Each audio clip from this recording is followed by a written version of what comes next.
For everyone online, we're just gonna wait a couple more minutes. Thanks for your patience.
Now, let's go ahead. All right.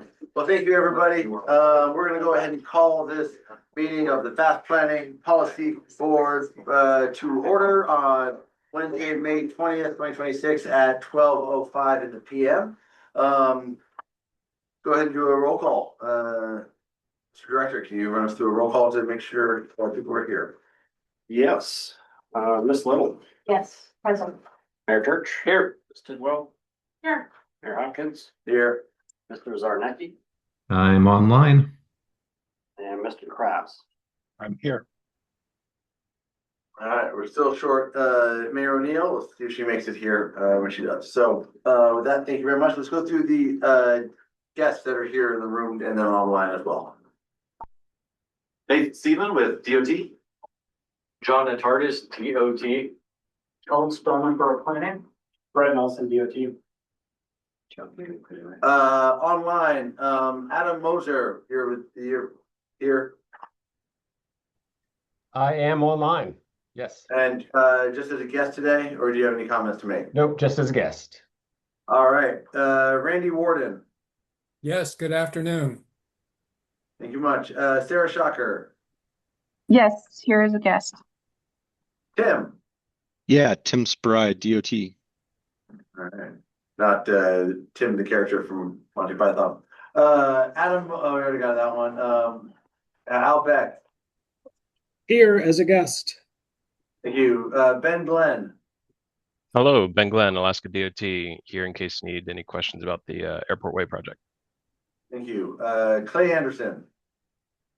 I am just here as a guest. Thank you. Thank you. Elena Moore. Here is a guest. Thank you. Jack Barnwell, you're a guest here. Kate Duber. Hi, Kate Duber from Alaska Railroad. Here's a guest. Thank you.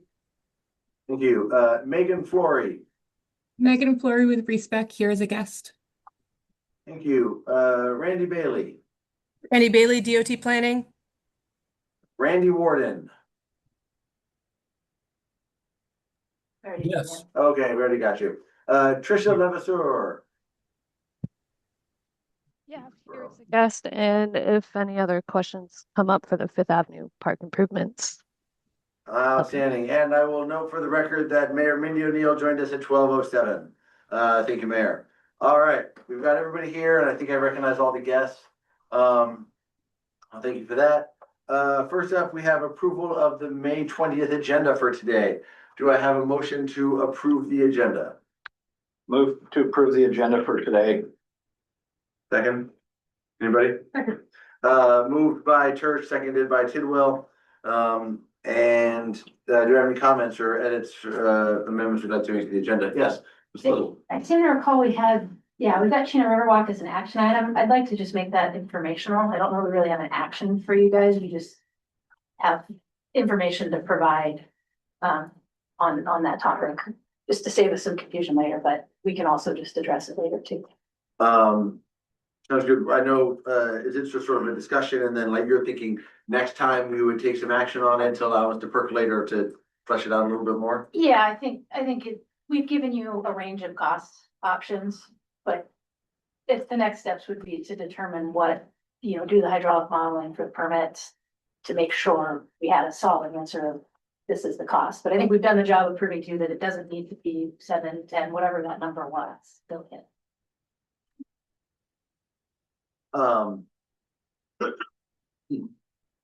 Would we be able to do hydraulic analysis and things by the next meeting, you think? That's probably ambitious. Okay. So, I'll say we have a motion to make the Chena River Walk, item 7A an informational instead of an action item. Do you have a second for discussion at least? I do. All right, seconded by Ms. Tidwell, moved by Ms. Little. I think for me, that's a fair change. Where you moved forward on purchasing it last time with that action, so I don't think necessarily the holdup is gonna change the whole project a month, in this scheme, and having a good discussion is worthwhile. Is there any comments from staff about what that would look like or any other committee members? The only thing I'll note is that, the technical committee did recommend DOT further looking into alternatives 2 and 3, which we presented to you today. Okay. That was their recommendation. And we can do that without this board telling us to, for sure. Yeah, I agree with that. Okay. So with that, let's call a vote to change the Chena Riverwalk 7A from an action to an informational. You call us?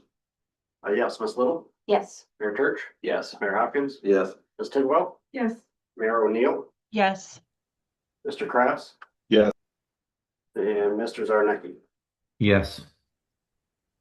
All right. As a point of my own clarification, do we still say public comment for informational items? No, we do not. They can comment on it during the general public comment period. Okay. All right, well, thank you. So with that, are there any other amendments to the agenda? No. Okay, let's go ahead and take a vote to approve the agenda as amended. Let's do that. Mayor Church? Yes. Mayor Hopkins? Yes. Ms. Tidwell? Yes. Ms. Little? Yes. Mayor O'Neill? Mayor O'Neill? She's unmuted, but we're not hearing anything. We can come back. Mr. Kraus?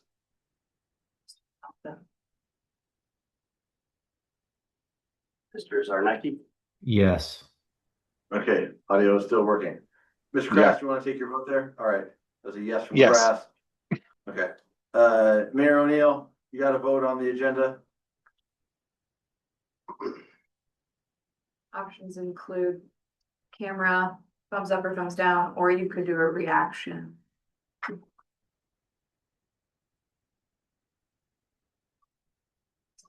All right, we'll go ahead and say that's a 6-0 vote, with somebody who had to step out of the room. So, hopefully you can figure out your technical work, and if you need, us to do anything on our end, Mayor, just shoot me a text or somebody in the room. All right, 6-0 to approve the agenda. Number 4, we've got approval of the April 15th and May 8th meeting minutes. Do we have an approval for those minutes from those past 2 meetings? A motion? Motion to approve by Tidwell, second by Turch. Any comments, amendments? Seeing none, can I take a vote, roll call on approving the minutes? Yes, Mayor Church? Yes. Ms. Little? Yes. Ms. Tidwell? Yes. Mayor Hopkins? Yes. Mr. Kraft? Yes. Sorry, I keep losing the button. Mr. Zarnecki?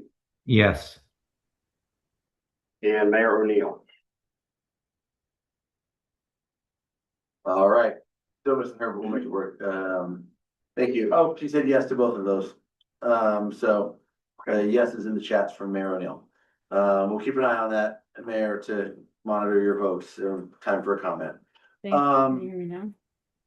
Nope, I think we got you. Yes. Yeah, we got you. Oh, okay, Welcome back. great. I can stop saying yes. Next up, outstanding. Next up, we've got the staff working group chair reports, under number 5, starting on page 25. Yeah, shown on page 25, just one item highlight here, and we'll move on to the second page of the staff report. But I want to note that we did hold a subcommittee meeting, Fast Improvement Program, for accept new nominations for construction in 2027. This was held on April 30th.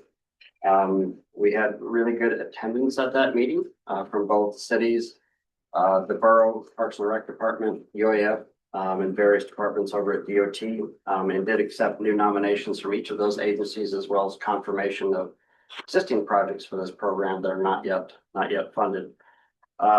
The one missing entity at those meetings was the Borough Rural Services Department. So I have reached out to Michael Bradley to see if there's any road service area roads that his department would like to nominate for the program.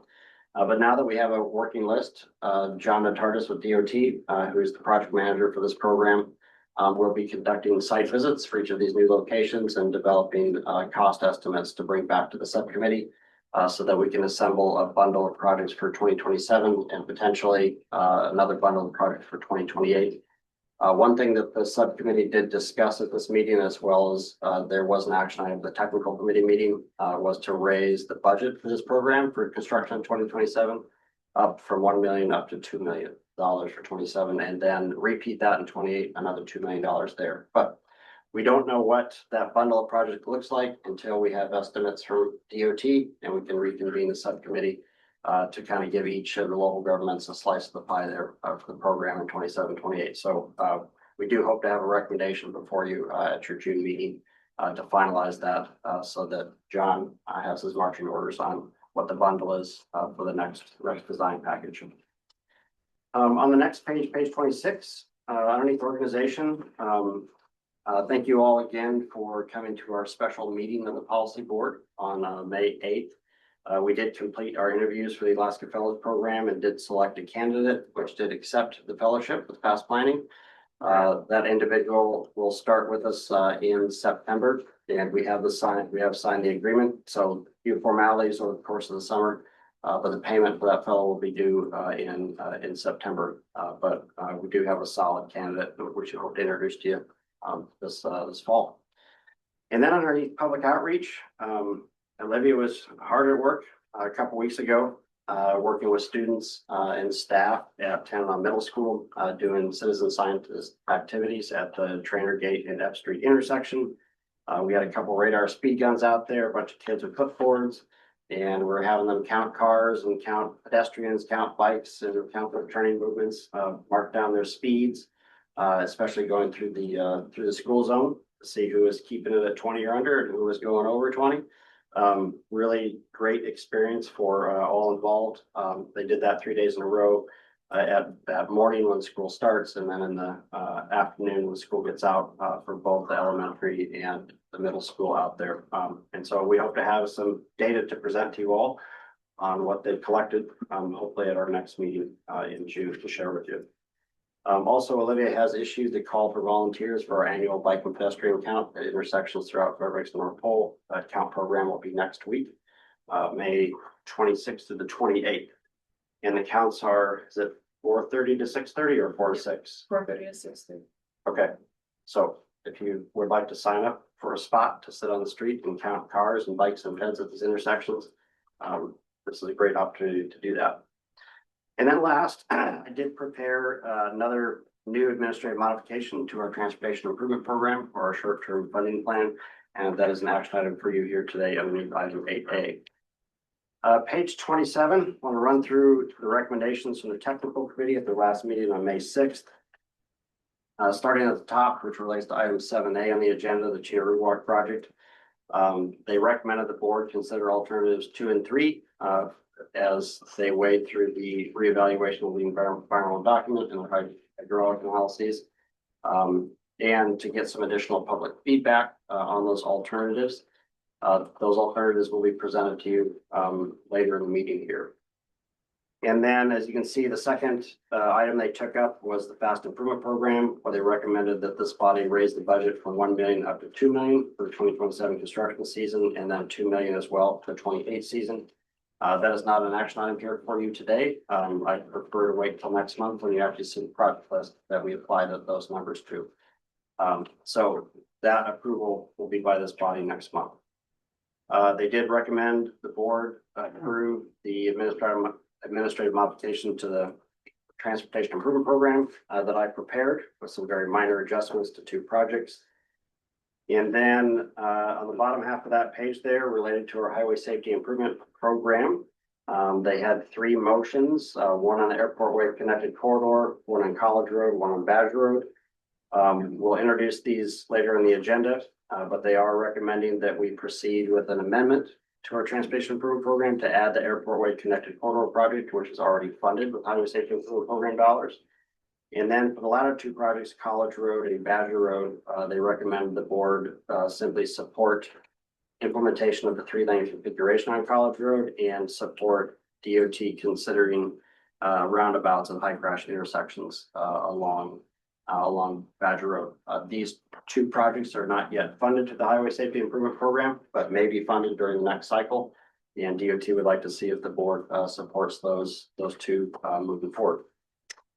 And then the next page, page 28, the bottom, just for your general awareness, at your next meeting in June, we'll be taking up a topic where there is a proposal by the Alaska Railroad to do a funding split with Max Transit over their section 5307 funding. This is federal funding that Max Transit receives for their operations, as well as capital purchases of new buses. They're looking at grabbing about $100,000 of that for railroad needs in our boundary, which would be about 5% of the total that Max Transit receives. We did not have time to get into the weeds on that at our technical committee meeting earlier this month. So that was postponed, and the technical committee will dive into it as the very first agenda item at their next meeting on June 3rd. And my hope is they will provide a recommendation to you all on that potential funding split. And then behind that is just some supplemental information based on some of those action items in my staff report. So pages 29 through 31 just shows you the new project nominations that we received on April 30th at the subcommittee meeting for the Fast Improvement Program. Way more projects than $2 million can afford. So again, we're looking at 2 million next summer, then 2 million the summer after, and we'll see where the numbers come in at to see what we can potentially squeeze in.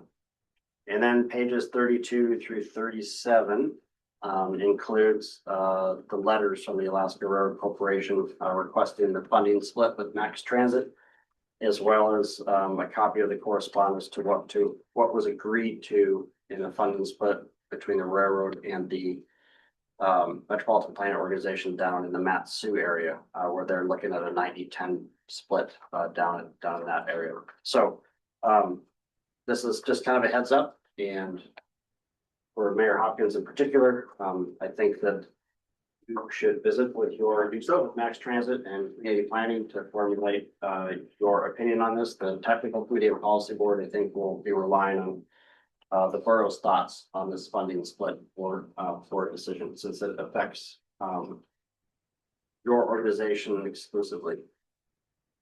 And that concludes my staff report. Thank you very much, Mr. Fox. Any questions for the director? The 5307 conversation with the Alaska Railroad, in terms of our policy board here, what ability do we have to say yes or no? Is it just a recommendation? Is it actually a decision? Does that come from somewhere else, you know? And are we out of luck and it's a federal decision? My understanding is a decision by the commissioner's office at DOT, so the MPO is not part of that decision. If the commissioner would like to know what we do or do not support in relation to the funding split. But what is decided by the commissioner's office will be advanced to the Federal Transit Administration to be formalized for a current and future year split for those funds. So we have an opportunity to weigh in, but we are not the decision makers in this process. What's the timeline that they would need an answer by? I don't know that there's a definitive timeline, Fiscal year for the feds or anything? not to my understanding. We're already well into federal fiscal year 2026, so we would be talking about federal fiscal year 2027 dollars and later. Okay. Well, thank you for that. I will certainly reach out to my Max Transit and talk to the transportation department. Any other questions on those things for Director Fox or other staff?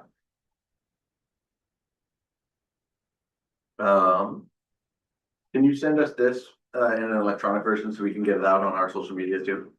Thank you. This being the bike head count. Flyer. Anyway, thank you very much for that. All right, with that, we are done with the staff report and moving on to the public comment period. Do we have anybody online or in the room for public comment? Just as a reminder, we moved the Chena River Walk, 7 a.m. old business to an informational discussion. So if you want to comment on that Chena River Walk, please do so now under the public comment period. Elena Moore, please take yourself off mute and you have 3 minutes to provide your public comment. Hi, Elena Moore, East Fairbanks.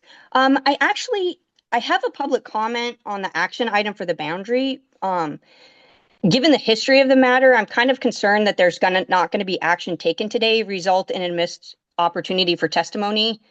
So I don't know how you would like me to proceed.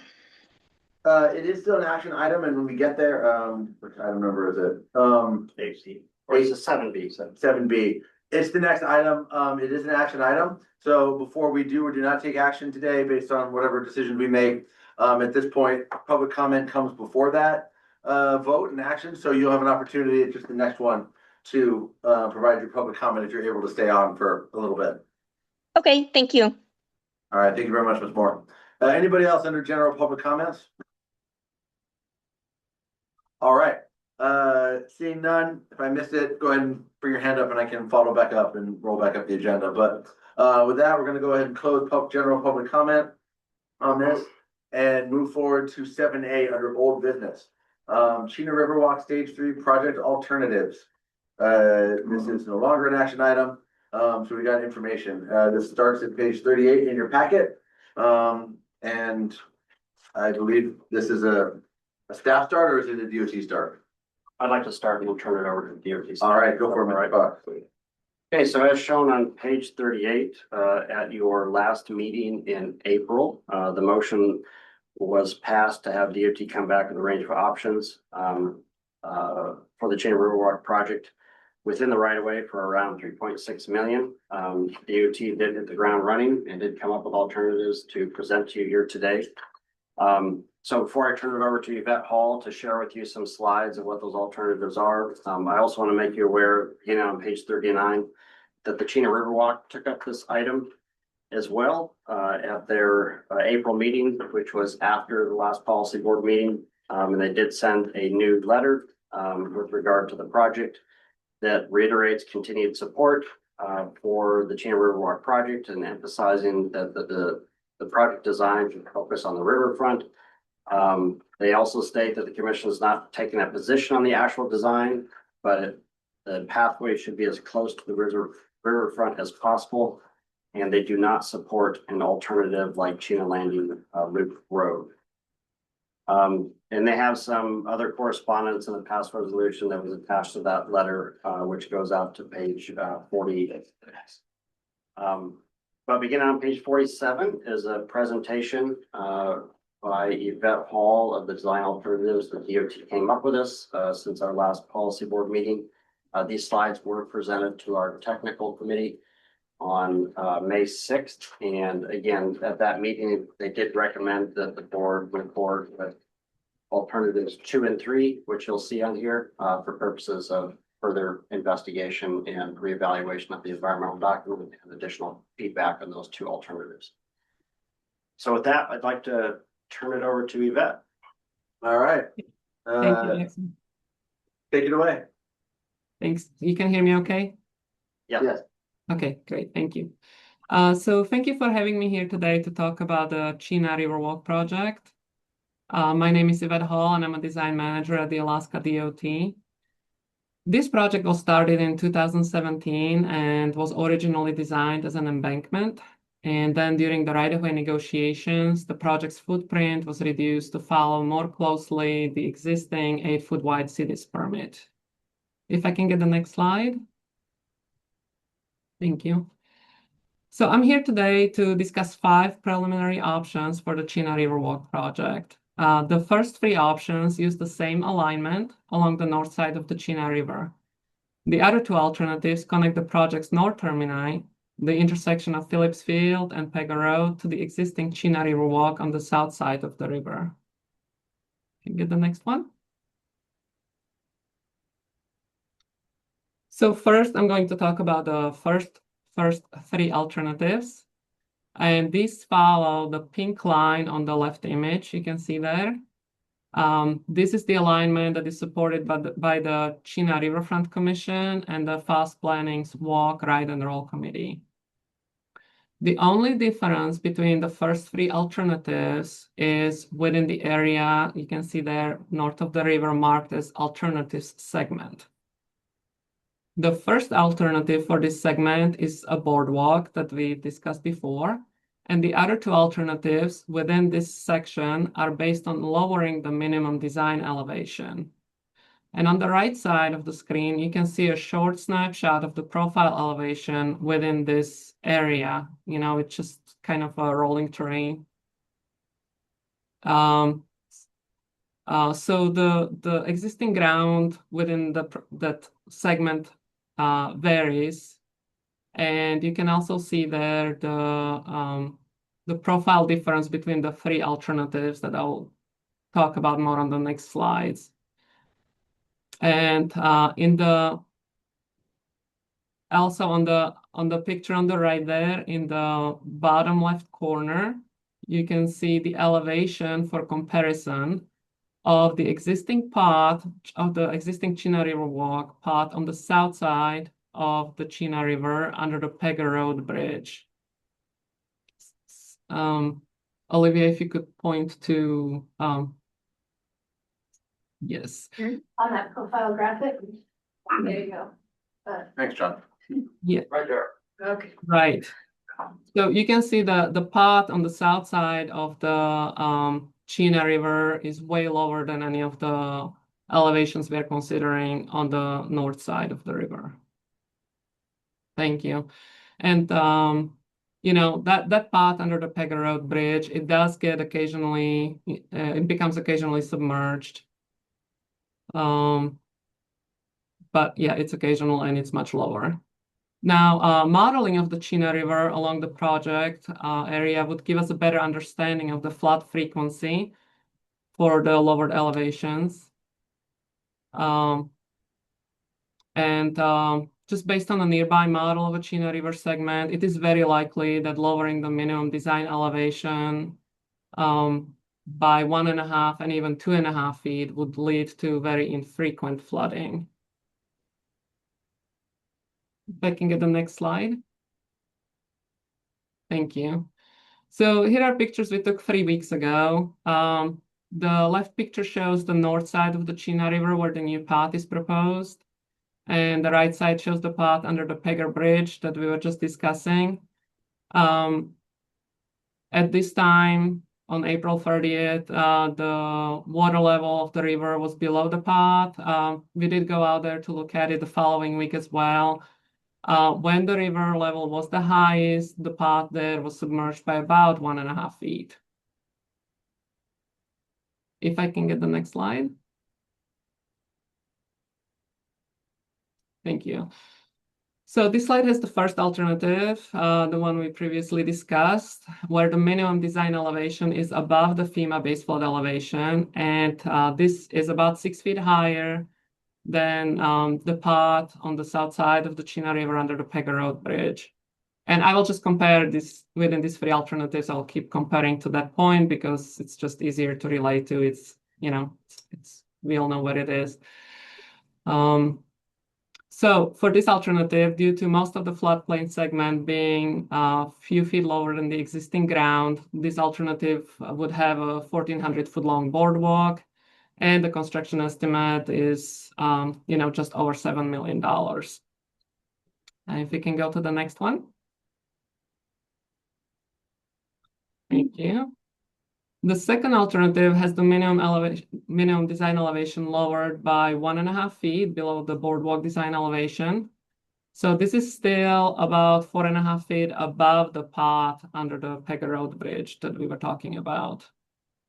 We expect that modeling of the Chena River in this area would determine that the path may occasionally flood. You know, based on this year's observation during the breakup, this elevation would not have flooded. And to design to this elevation, portions of the riverwalk may need to be spanned by a boardwalk, and the construction cost for this alternative is $3.4 million.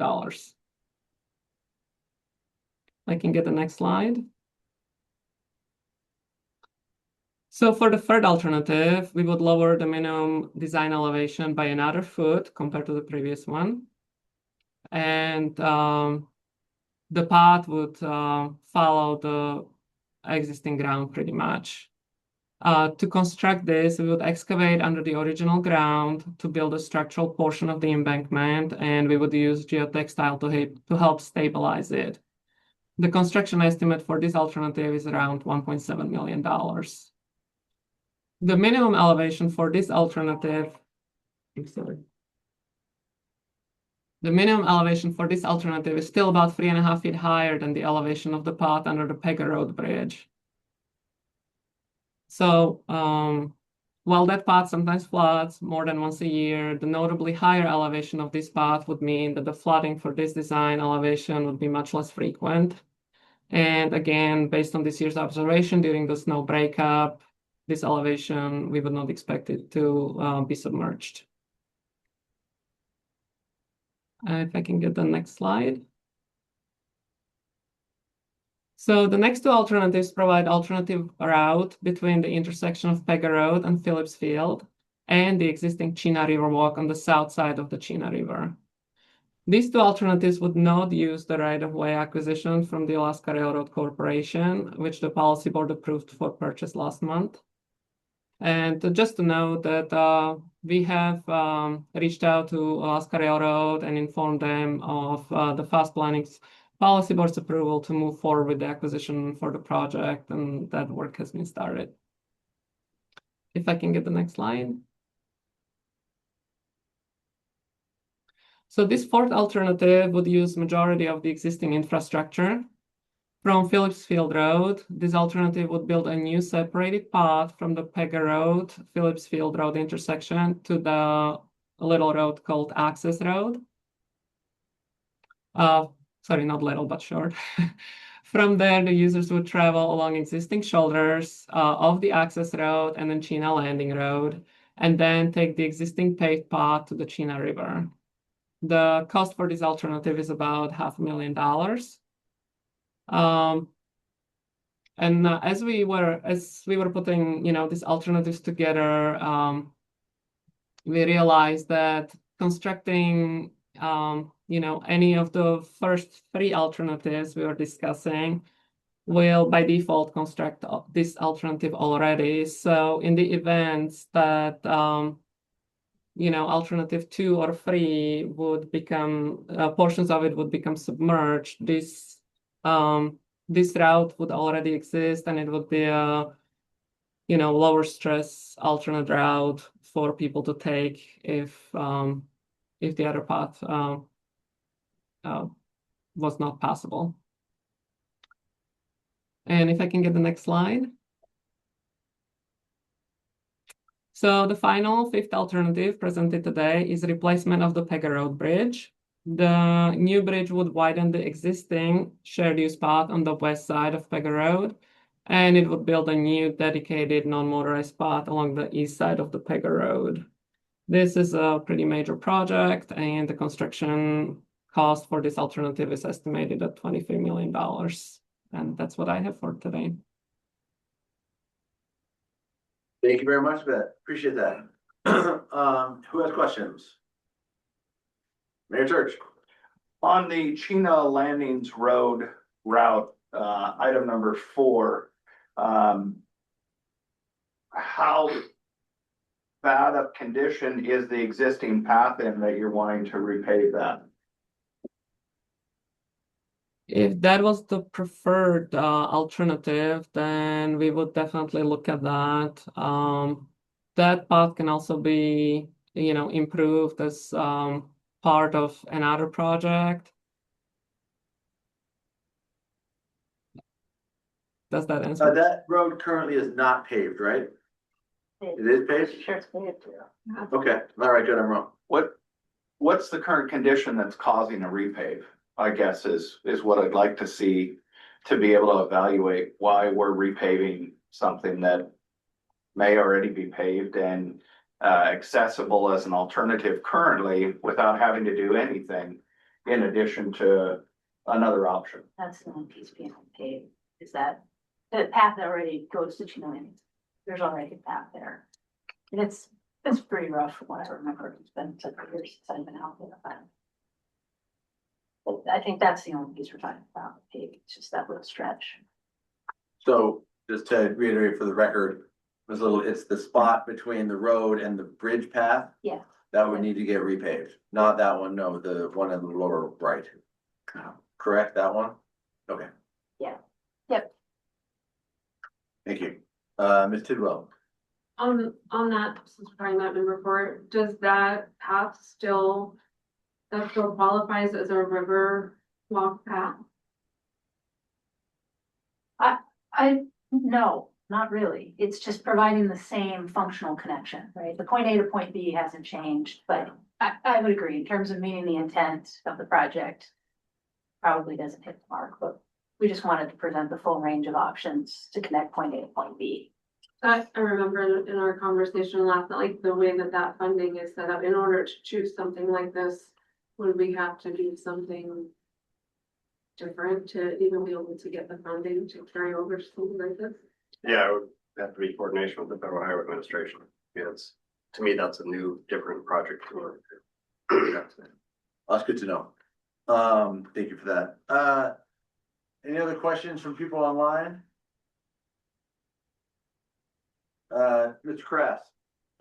Thanks. I was wondering about kind of the maintenance costs associated with the different options, especially the elevated boardwalk versus, kind of 1, 2, and 3, what the different maintenance costs would look like and what would be involved in keeping those in good working shape. We didn't estimate that, but I would say, just anecdotally, it's pretty stable ground out here. It's the design for the embankment only still included some sub-excavation fabric, things that help, preserve that long-term stability. So, in terms of the maintenance, as long as it's not getting, well, even, honestly, even our paths that get inundated, as long as it's not flowing, they really don't mind being underwater that much, quite frankly. So you know, certainly before we figured out a maintenance agreement, if should one be needed, you know, we can have those conversations, but we didn't estimate that at this time. Thanks. When you say, yeah, go for it, Mr. Krass. I have some other questions. Feel free to pursue this line of questions. I'll just jump in then. In terms of flowing, when you're saying, Ms. Little, when you say as long as it's not flowing, if the river is inundating it, the river's flowing when it's higher water. Do we know what that would do to the path? Because it would be flowing. It's not like a bike path along a lake. Yeah, but it's not like the Tanana, right? It, you know, the Chena is pretty tame through here. I mean, Pega Road, that we don't lose the path every time it gets underwater, right? We don't lose the path under Barnett Cushman every time it gets underwater. It's kind of out there at the fringes. It's just sort of puddling up and then it eventually dissipates.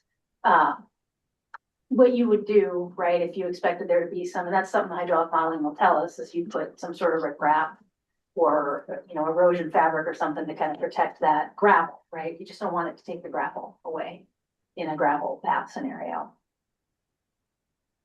Mr. Krass, you have more questions? I did. I was wondering, so the ADA accessibility, this would be an accessible path. The option 3 I'm thinking of now, and I guess 2 is option 2 and 3. With the you know, minimum embankment paved path, I'm assuming this is all still, you know, would meet ADA accessibility requirements. But people that are, you know, in wheelchairs could still utilize the path. Yes, anything we build with federal funds must be accessible. That's great. Just to make sure I have that clarification. And then the last question I had was on the 5th option, the replacement of the Pager Bridge. I was wondering kind of where that bridge is in its lifespan. I don't know offhand. And then if there are any plans in the, you know, if that's on DOT's list of bridges that needs work anytime in the near future. It's absolutely a bridge we'd like to replace because it's our lowest on the Chena River, lowest clearance. And that creates problems both from a public safety perspective and then just long-term maintenance. I don't believe it is currently on our deficient structure list. You know, we have done some preservation activities over the years. So it's not like super critical for us to replace, but it's something that if there's some mutual benefit, I think we can probably work together to get a STIP, well, be in the tip, but a DOT funded project to provide various upgrades along Pega, including replacement of that bridge and essentially a University Avenue style bridge in place of the current older structure. Thanks for that. Any other questions, Mr. Church? In relation to option 3, the minimum embankment path, it states that it's about 3.5 feet above the Pega Bridge path. How has that been measured with the water as it's come up? Do you have those figures to know how deep that water has come up through the Chena River over the last 10 years at that path level? Is that a question for me, right? Yes, it is. Anybody in the room or online? We have not had time to really look into that yet, but yeah, the next step for the project would be to get you know, hydrologist on board, and then we would get a better idea of the frequency that we would expect at this design elevation. And I will say the Chena River is flood controlled, right? So there is a maximum that it can get. And that doesn't change with time. So, you know, I feel like the most we see there at Pega is about a foot inundation. I think that's pretty consistent with the other 2 paths. They're under Barnett, Cushman. M&O may have some anecdotal evidence, but regardless, we have to get a hydraulic engineer on board to do the analysis required to get this permitted, floodplain permit process. So, you know, we would either adjust the elevation of the path based on what that modeling said, or, you know, come back with a range of you know, it'll be inundated for, we estimate 1 week a year, basically with this cost. We can do that, but we have to have that hydraulic analysis done first. Thank you. Any other questions? Anybody online? Mayor O'Neill, Mr. Zarnicki, Mr. Kraft?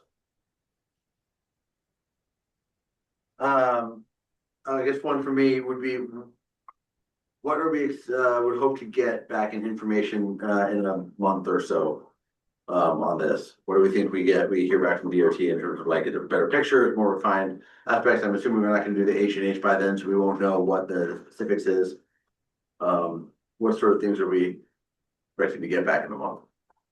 I don't think we'll have anything new for you in a month. We'll have to go through procurement to get a hydraulic engineer on board to do this analysis. And it's probably a small procurement limit, so it's not, a huge timeline, but it's still gonna take a month or so to get a consultant on board to do that work for us. But I would think by August, we could have a pretty good handle on what's permittable and what that cost is. I think right now, from DOT's perspective, we're moving forward with the river front within the right of way that we're acquiring, and it's really just optimizing that based on what can be permitted, and what's gonna satisfy, the long-term maintenance needs. Ms. Hall, we had brought up, the width of the right of way between what, 80 and 120 feet or so, if I remember right. Did that pose a concern when you were working on this at all? So we will be getting a pretty wide segment of land. But as Ms. Little was saying, we have to be able to permit it. And a good portion of that width is within a floodway. And we typically can't really do any fill in there. So that's what pushes the spot when you look at the, I don't know, slide 2 or 3. That's what pushes that path further away from the river. All right, thank you. Mayor O'Neill? Yeah, thank you. My question is back to the flooding of the path. I guess it's not really a question, it's just a comment, and it's to the point of, if we're gonna be building connections that go throughout our city, we really need to acknowledge that we live on a river and that it floods sometimes. And when that happens, and that makes those connectors impassable by bikes or ADA accessible mobility or walking. And so it really does kind of defeat the purpose. So I think it's important for us to remember that, what the point of this is, and that it's to make a connection for multimodal uses. And it really should be considered as part of the design. Otherwise, the opportunity cost of not being able to use that connector is really high. So just want to voice that. Thanks. Thank you, Mayor O'Neill. We have not done hydraulic modeling in the past, right? I mean, for the last decade or so that we've been working on this, we've never done hydraulic modeling to figure out what the floodway is or anything. Mr. Spillman from the audience. I could talk a little bit. So at any time we're disrupting the floodway, which is the most kind of intensive flood area, we require H&H modeling. So any bridge project that's been done in Achina for the last 30 years has done this H&H analysis. For example, when we bumped out Phillips Field Road a little bit, put a retaining wall, that did H&H analysis. Right across the river with the Pioneer Park boat launch project, we're actually doing H&H analysis. And it's very likely much of that H&H, or the same model developed as part of that H&H, can be used for this project right across the river. Cool. Oh. And I guess I'd add too, I did a quick base flood elevation calculation during the technical committee meeting. Quote unquote 100-year flood would come up to about 432 feet. So if you go back, Olivia, to the elevation graphic, and I'll say the 100-year flood isn't even close to what the Corps let out every year since the mid-90s. They're authorized to let out quite a bit more of the dam. than they actually let out. So the kind of worst of the worst, the 100-year flood would come to 432-ish feet, which is below what all of the options presented were.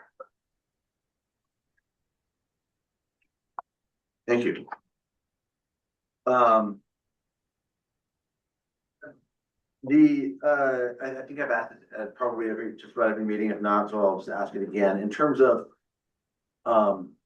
the funding we get from the federal government for this that we would patch together to come up with the construction dollars, or how we could, would there be the 9.1% match to be required? Okay, great, thank you. And then as we look at maintenance of it, whatever maintenance agreement, it's gonna be snow blowing, it's gonna be patching the cracks and things like that. Would it also be fixing the washout if there is substantial damage to the path? Okay, I'm seeing nods of affirmative, so that's good to know. Okay, thank you. And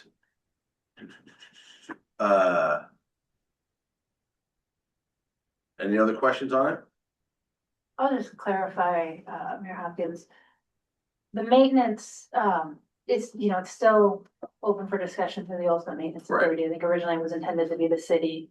I think from the state's perspective, our biggest concern was a boardwalk system and having sort of stuff in our inventory that we aren't doing elsewhere. So I don't know that the maintenance conversation after the work that has done here, with the range of options, if it's gonna be quite as big an issue as maybe it was heading down originally. It remains to be seen, but yeah, I think we can kind of keep this to a more traditional path. There's probably less concern all the way around. Not to lock you in, so I promise this is not a concrete statement. I'll ask you, in terms of option 2, that's got a mix of embankment and boardwalk, would that be along the same routes that it might be easier for the state to look at the maintenance of it versus just the option 3, which is a path solely? I don't think, we'll see how it all shakes out. I'm very suspect that we need any boardwalk system on this project when all the details are done, but I think the state would be pretty uninterested in any boardwalk system maintenance because it's just a different operation. Sure. And then last meeting, we discussed different material for the boardwalk, because this one was the $7.1 million one was really expensive. Materials, did you guys look, maybe it's a question from Ms. Hall, did you guys look at other materials for the main boardwalk option, the steel grating or anything like that? The one that was used for the estimate was from a AMAT project. It met the ADA requirements with a short amount of time to prepare these for the technical committee. We did not dive into boardwalk alternatives. Most of the cost was the helical pile foundation, not necessarily the above ground decking. Okay. Thank you for that. Any other questions? Yeah, Mr. Mayor Church. Just a comment. I'd like to really thank the state for taking this to task in the last 30 days and coming up with these options. $7.1 million as a dyslexic is very hard, but $1.7 million is a lot easier to stomach and truly does bring value to the city of Fairbanks and to the Fairbanks area for our tourism and riverfront, and a much more acceptable number than 7.1. So thank you for taking it to task and bringing it to us. To speak a little bit to the flooding, if we do have some flooding along this path, I do like the fact that there's a second route over the bridge and out to Chino Landings Road, although that isn't the plan that I personally would like to go with. I always like to have options. I also like the fact that those people who are in that hotel can walk that path, ride that path, and get to our downtown district to be able to spend their money there, whether it's Pioneer Park, Alaska Land, or downtown Fairbanks. I think it's important that we keep both of those open and usable. Thank you. Certainly. Thank you, Mayor. I think boardwalks are incredibly attractive parts of communities when they're built up. I think accessing the river and then being able to walk along it, whether elevated or not, is the most important goal that we've got here. So I think that's really important. I also want to echo those the comments from Mayor Church, the state jumping on it and trying to come up with alternatives to keep the project moving forward at a not 10-year-old project, today's price tag. So, I'm interested in seeing what it looks like for a boardwalk in combination of the two in terms of item number 2. I have more concerns in my head about the floodway work and the permitting for that. I probably know the least about it, so my concerns might just be out of the fog of war permitting. So, let's see on August when we come back. Maybe we can get this on the July one, but if we can't, certainly back on the August agenda with some permitting answers and things like that. If we can get July with permitting, maybe we can use some of the work that the P6 or whatever it's called now project is doing to help move that along quicker, to get a good understanding of what those permitting needs will be, and refine some of the costs, especially if we can bring down the cost of number 2, or more concrete on item number 3. So with that, thank you both, Ms. Little and Ms. Hall, and everybody else for moving forward on this at a slow pace. But before we close on this, I just want to ask the staff about conversations with the railroad about purchasing the right of way.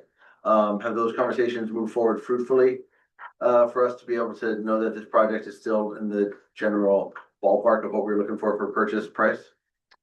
So those conversations at this time are between DOT right away and the railroad, but staff have not participated in any. All right, The railroad I'll since the question. that decision was made. Yvette, can you speak to the status of right of way? Yes. Yeah, we reached out to Alaska Railroad Corporation.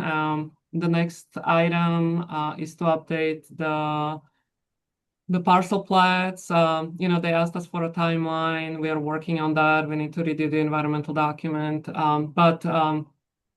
But we are doing on our side what's needed, and Alaska Railroad is working on their side what's needed, so we can proceed toward the purchase. So that's actively ongoing based on the last month's policy board's approval to purchase the land. So Cliff Notes version, no obstruction from the railroad. All right, and things are moving forward. If we could just get that on the agenda for one of the next 2 meetings, that'd be really beneficial. Whenever that update is ready, that's great. And then July, August for another update of these narrowed down costs for, preferably, do the most work on item 2 and 3, I'd say. I don't think we need an action item, but probably don't need a lot more work on the full bridge estimate at this time. Any other comments or questions from the committee on that before we move on to the next item? All right, seeing none, appreciate that work. Thank you, Ms. Hall. You're off the hot seat. We're going to move forward to item 7B, Metropolitan Planning Area Boundary. Do we have an update from the Department of Transportation, from the governor's office on that one? We do. It was submitted several weeks ago, I think right after policy board to the governor, and it's just waiting on a signature. Obviously, he's been pretty busy lately. I expect when the session ends, that's when there'll be margin to sign all these other things. But it's left DOTs and it's with the governor. Thank you for that. Before I move up, I jumped a couple items on that. Do we have any staff reports on that, or is that a general update? And then we're gonna go ahead and open the public comment period on that. Ms. Moore, did you still want to comment on 7B, the MPA boundary? I did, yes. Go for it. You have 3 minutes. Elena Moore, East Fairbanks. Despite Alaska's DOT's update today, I think that what I'm about to say still stands. 882 days. It's been 882 days since the policy board approved the boundary, despite extensive discussions with 15 different board members, including 5 state seats, 6 mayors, and 4 assembly council members. The item still awaits the governor's approval. Throughout this time, various explanations from DOT have felt like tactics to delay and shift accountability. Key examples from recent meetings include October 2025, DOT cited the Western Alaska flooding as a reason for delay and stated they were only beginning to discuss sending the approval letter. November 2025, Ms. Little noted it was with her and legal counsel. She committed to personally ensuring the boundary reached the governor by year end. She did know it was a personal commitment and couldn't commit the state to it, but she represents the state, so I don't know about that. Fast forward to March of 2026, DOT claimed the boundary lacked legal definition, a point not raised during the preceding 4 months of legal review and only previously mentioned in a November 2024 DOT response to federal highways for their corrective action on the STIP. And finally, April 2026, DOT stated a recommendation letter for approval was ready, yet immediately raised concerns regarding the flood control bridge in the tip, one of the very bridges at the heart of all of this. As a member of a board representing fast planning, I believe this approval should have been a priority for the DOT. Instead, it appears to have been used as leverage and retaliation. Given these repeated delays, you should be hesitant to accept further verbal assurances. Trust is built on consistency and accountability. I urge DOT to acknowledge past mistakes, provide honest timelines, and finally follow through on their commitments. Unmet expectations are often the root of conflict. Thank you for your time. Thank you very much, Ms. Moore. Any questions for the testifier? Seeing none, I have one real fast. Ms. Moore, did you say you were a member of one of the fast planning committees, or was that reference to DOT being a member of the policy board and other boards? That was in reference to the DOT being a member of the policy board. All right, thank you very much. And thank you for counting the 882 days. Thank you for that. Now we'll jump back down to let's see, questions from the policy board for DOT or the staff. Do we have any questions? I guess for me it was delivered to him shortly after the last policy board, so it's been sitting there for 3 weeks. I know he's had other things on his mind. The amount of time spent in Juneau is maybe more than other times, but not that much.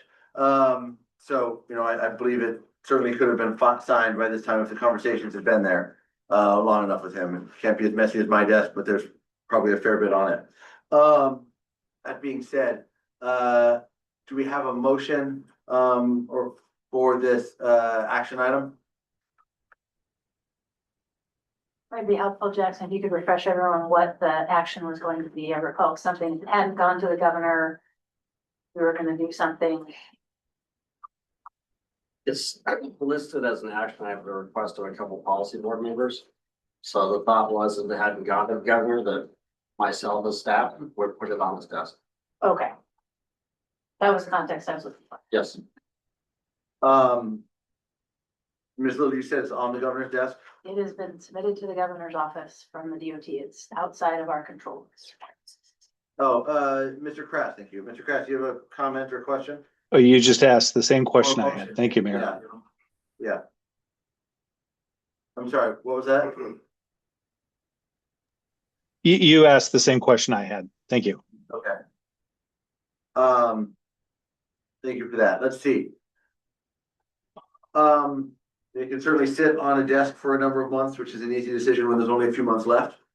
Anybody have any bright ideas how they would like to move forward? Mr. Church? I just have a question. When was the last time that we checked with the governor's office to ask how or ask for an update as to where this process was with his office? It was submitted to his 3 weeks ago. Have we done any sort of weekly follow-up with him to see how are things coming? Are there any questions? Any sort of conversations like that via email or through phone calls? So all of that is between the commissioner and the chief of staff. No one below that level is part of that, privy to that knowledge. I don't know what, if any, follow-up is gone. I just confirmed that it had gone to the office. And I bugged Ryan again, Commissioner Anderson, before this meeting to double check that there had been no change on that information. And I assume there's been no change to that information. Correct, you confirmed that it has gone to the governor's office, but we have not received a signed version back yet.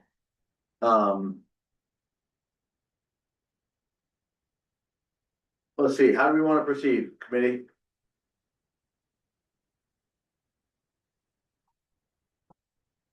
There are certainly options of strongly worded letters. There's options of, from a public action, there's options of, members going down to have a meeting with the governor to get him to sign it. There's waiting our breath and holding for the next one. Mr. Church. Jackson, in your professional opinion, if you were to write a letter asking for an update, would that be appropriate to send to the governor's office to write a letter and ask for an update? Would that be a reasonable request?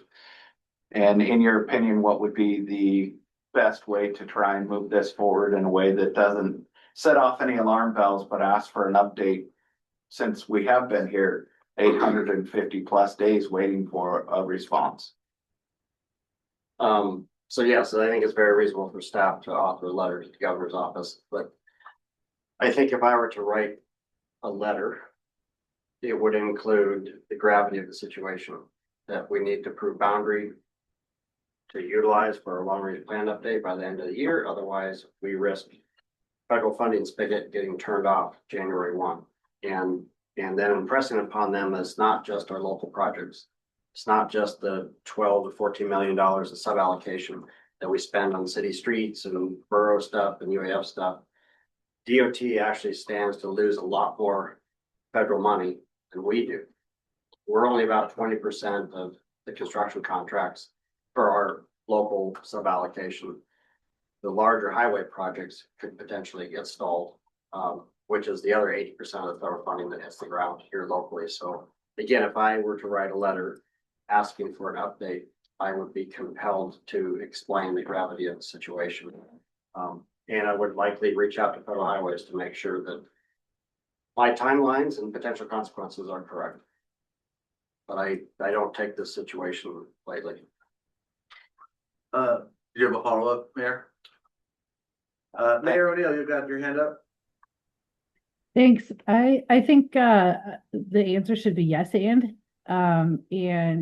I think that it's totally appropriate for the chair of this committee, Mayor Hopkins, to call the commissioner and call the governor and like personally check in on it.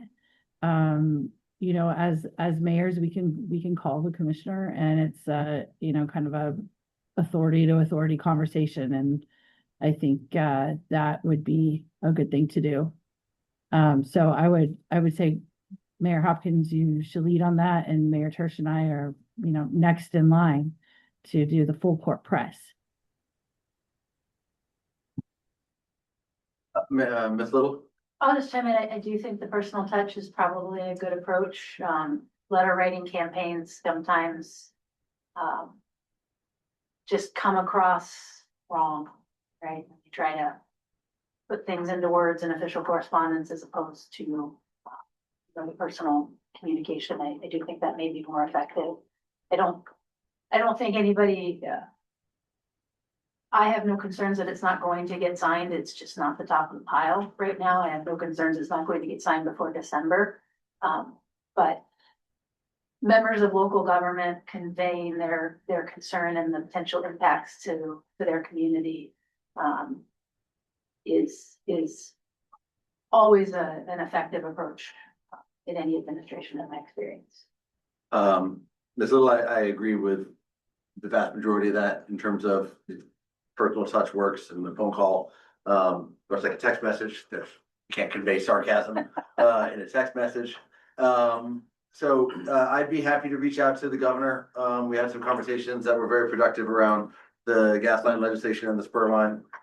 I can reach out to him on his number and touch base with the commissioner as well to try to make sure I have the information in hand.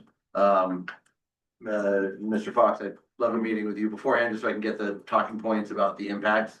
If it's not signed, would be really important. So I'll just ask for a personal meeting, before I make that call. I'd be happy to do that. I think, depending on how that conversation goes, I'd like the permission of the body to follow up with, a letter from the policy board. I'm gonna assume that Mr. Zarnecki and Ms. Little would abstain from signing a letter. So the remaining 5 members, if we can take an action today to say, the chair calls the governor and the commissioner, and then following that, depending on how it goes, something along the lines of we write a letter followed with an op-ed if we don't feel that it is being followed well, to get that information, and the severity of the situation across to the public. So happy to do that. But I think something as a second option, seeing how that goes would be a good motion here. Mr. Krass, you have your hand up. Thank you. I appreciate Mayor O'Neill's yes and. I would move that the policy board authorize the mayor to contact the governor and the governor's office directly to discuss this matter and impress upon the administration the importance of signing the new boundary. And I would also like to authorize Jackson to write a letter. I feel that this could be something you have in hand. It authorized Jackson to write a letter that outlines the ramifications of not having that new boundary in place and the potential impacts on our federal funding, both locally and to the state of Alaska. Just to paraphrase that and clarify, Mr. Krass, the letter would be from the policy committee urging signature of it by the governor after I try to contact him? Or would it be from Mr. Fox?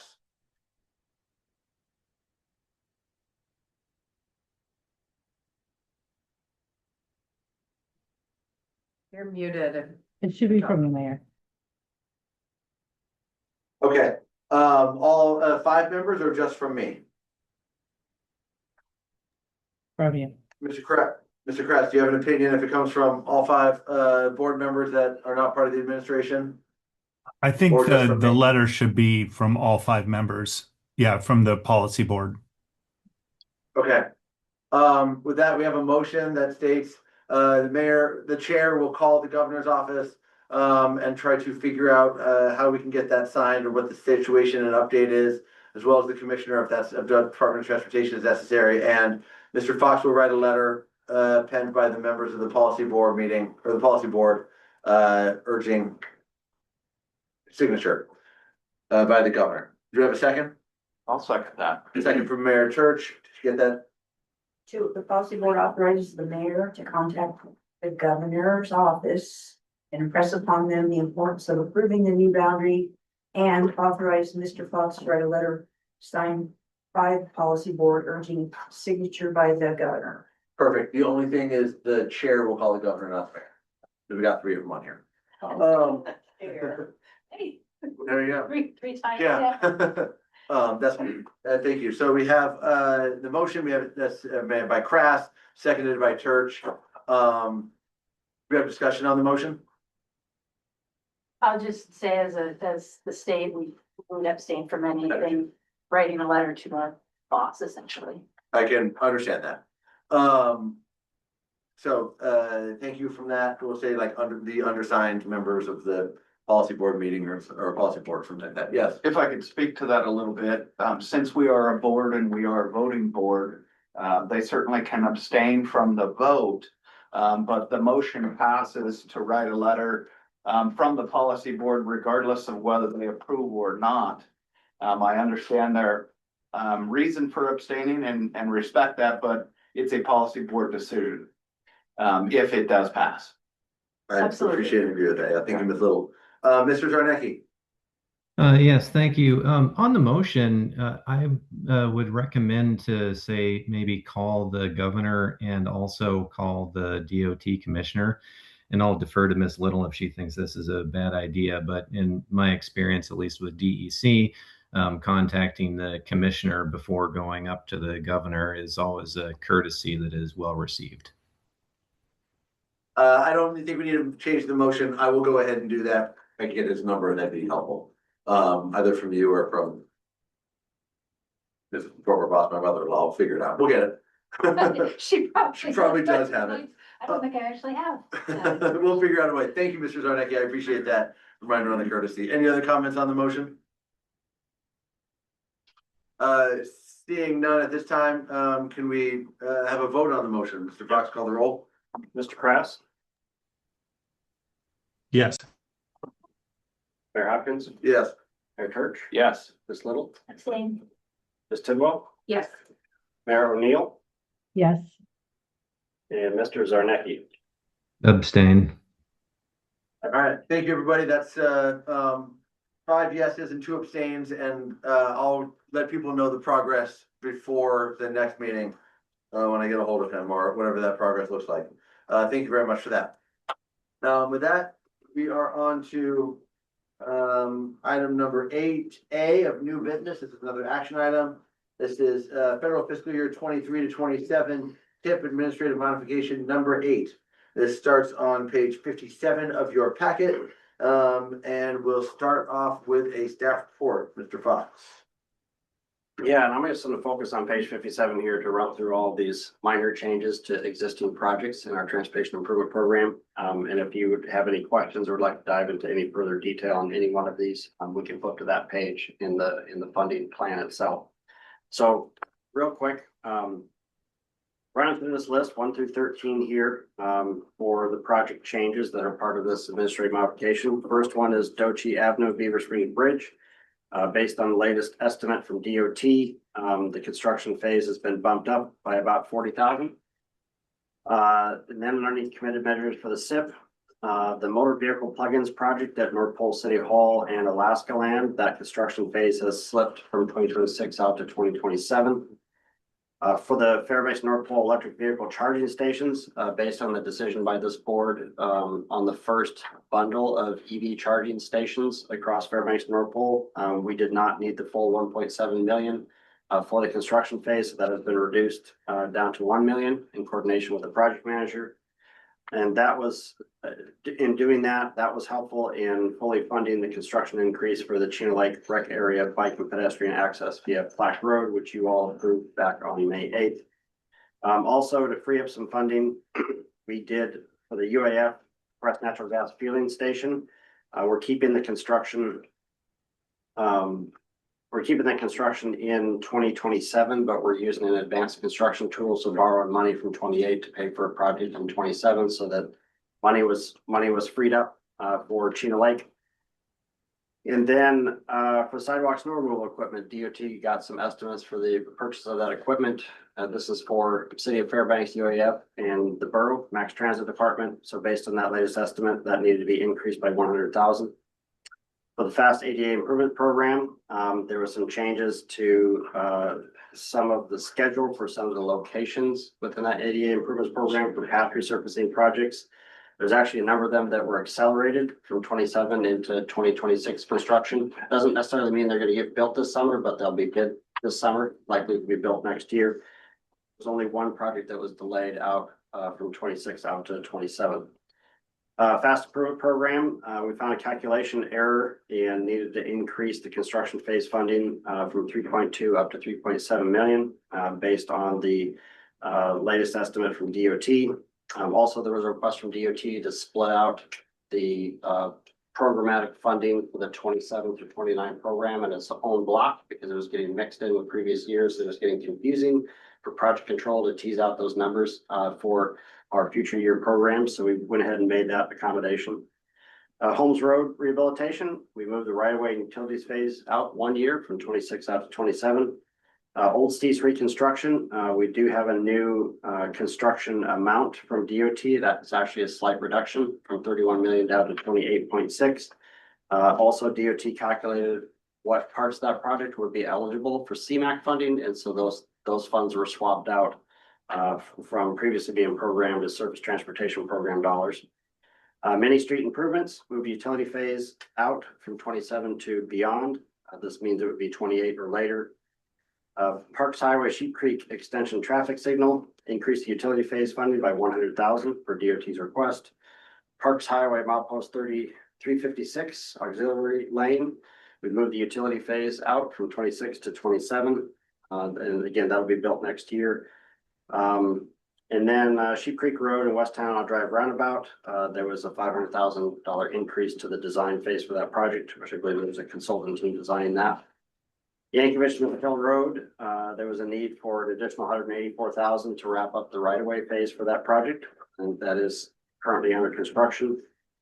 And then the FTA and FRA, which is Federal Transit Administration and Federal Railroad Administration projects table. UAF was recently awarded a bus and bus facilities competitive grant for rehabilitating their bus maintenance facilities. So that grant award is now shown in that table. And then we just updated various project numbers and need IDs for various DOT requests. So behind that is the full funding plan for the Transportation Improvement Program. And if you have any questions on any one of those increases, I can share that with you. We also have many of the DOT project managers working on these projects, either online or in person in the meeting today. We're simply asking or requesting a policy board to approve this administrative modification so I can advance it over to DOT this week to incorporate into the STIP. All right, thank you very much, Mr. Fox. Any questions for the policy board? Staff? Before I forget, just note for the record, Mr. Krass had to depart at 1:18 p.m. Thanks very much. Thanks very much for that. Any questions? Let's see. Public comment period. Is there any public comment on the STIP amendment number 8 under item 8A? Seeing none. Thank you, everybody, for that. We'll go ahead and close public comment. Do I have a motion to approve the administrative modification number 8 to the tip? Move to approve federal fiscal year 2023 to 27 Transportation Improvement Program Administrative Modification number 8. Thank you. Do I have a second? Moved by Ms. Little, seconded by Mayor Church. Thank you both for that. Do you have any questions for staff on it? I've got just a few, just out of curiosity, because of the last meeting we had and had to increase the price of, or the bid for asphalt. Was that one of the impacts on number 1 for Doshi Avenue or any of the other cost increases due to asphalt costs this year? I don't know the answer to that question. I do believe it's somewhat related. The construction phase estimate we have for that project is a couple of years old. So as they're getting into final design, it's actually at the bid at this point, or not, or will be at the bid after this is approved, perhaps. I can't remember. We've been seeing ATAs taking a really long time. Okay. So maybe that step still. But regardless, in that kind of final design stage, the project managers will look at, recent bids to update their unit prices for the quantities, based on the bids that they're receiving. So if it was time to dust that off and update it, and it is a small increase there. Okay. Thank you very much for that. Was there a specific cause to the slip of the number 2 for the electric car plug-in stations? There's no schedule delay for the EV charging stations. There's a schedule delay for the motor vehicle plugins at North Pole City Hall and Alaska. Oh, gotcha. Okay, thank you. I heard that wrong. Okay, thank you. So, and I don't know the reason for that, but this is very common on many projects. Are those Alaska Land plugins in the P6 in the back or somewhere else? These are the main parking lot. Oh, okay, we're getting plugins there. Nice. Okay. Any other questions on those? One of the items that's come up a little bit recently was ways to help fund the 5th Avenue parking placement out in North Pole, utilizing some federal dollars. Are any of these would any of these projects and these amendments impact the opportunity to utilize some of the funds we have available for that project? No, and that is later on the agenda here today to add into this funding plan by amendment, which requires a 30-day public comment period. For that particular project, my proposed funding source is the Transportation Alternatives Program. So it's our TAP funding is what we call it. We actually have quite a bit of that available that's been building up over a couple of years. we had been utilizing that on the Chena Riverwalk, hoping that it would get to construction. But because of those delays in Chena Riverwalk, we have plenty of TAP funding to do the North Pole project without affecting any other project in the tip. We have carry forward dollars to take care of that. Outstanding. Thank you very much for that information. I'll hold my questions on that further. Any other questions on this motion? Seeing none, can we have a vote or roll call on this motion? Ms. Little, Yes. Ms. Tidwell, Yes. Mayor Hopkins, Yes. Mayor Church, Yes. Mayor O'Neill, Yes. and Mr. Zarnecki. Yes. All right, 6-0. Thank you very much for that on 8A. We're on to 8B. A couple different action items under here. This is the Highway Safety Improvement Program on page 83 of your packet. Take it away, Mr. Foss. Yeah, I'm gonna start here on page 83 and explain these three. I have them listed on the agenda as separate action items because they are separate projects and you may have different opinions about Separate feelings. each one of them individually. So I'm gonna give you a quick introduction to each, and then I'm gonna focus in on the very first one, Airport Way Connected Corridor. And once you guys get through a motion on that, then we'll move to College Road and I'll explain more information, and Badger Road, explain more information. And we do have Nathan Stevens here from DOT Highway Safety Office, and Kim Spry online, and Ben Glenn as well online. So we have a lot of DOT staff that can answer specific questions about these proposed projects if I cannot answer them. They can also correct me if I misstate any information. But from the top here, Airport Way Connected Corridor, this is basically a technology project to upgrade 12 intersections along Airport Way. It's a V2X technology, vehicles to everything. So I think there's roadside units, but then there's also units that are installed on the traffic signals themselves. But this allows connected vehicles to be able to communicate back and forth with the signals.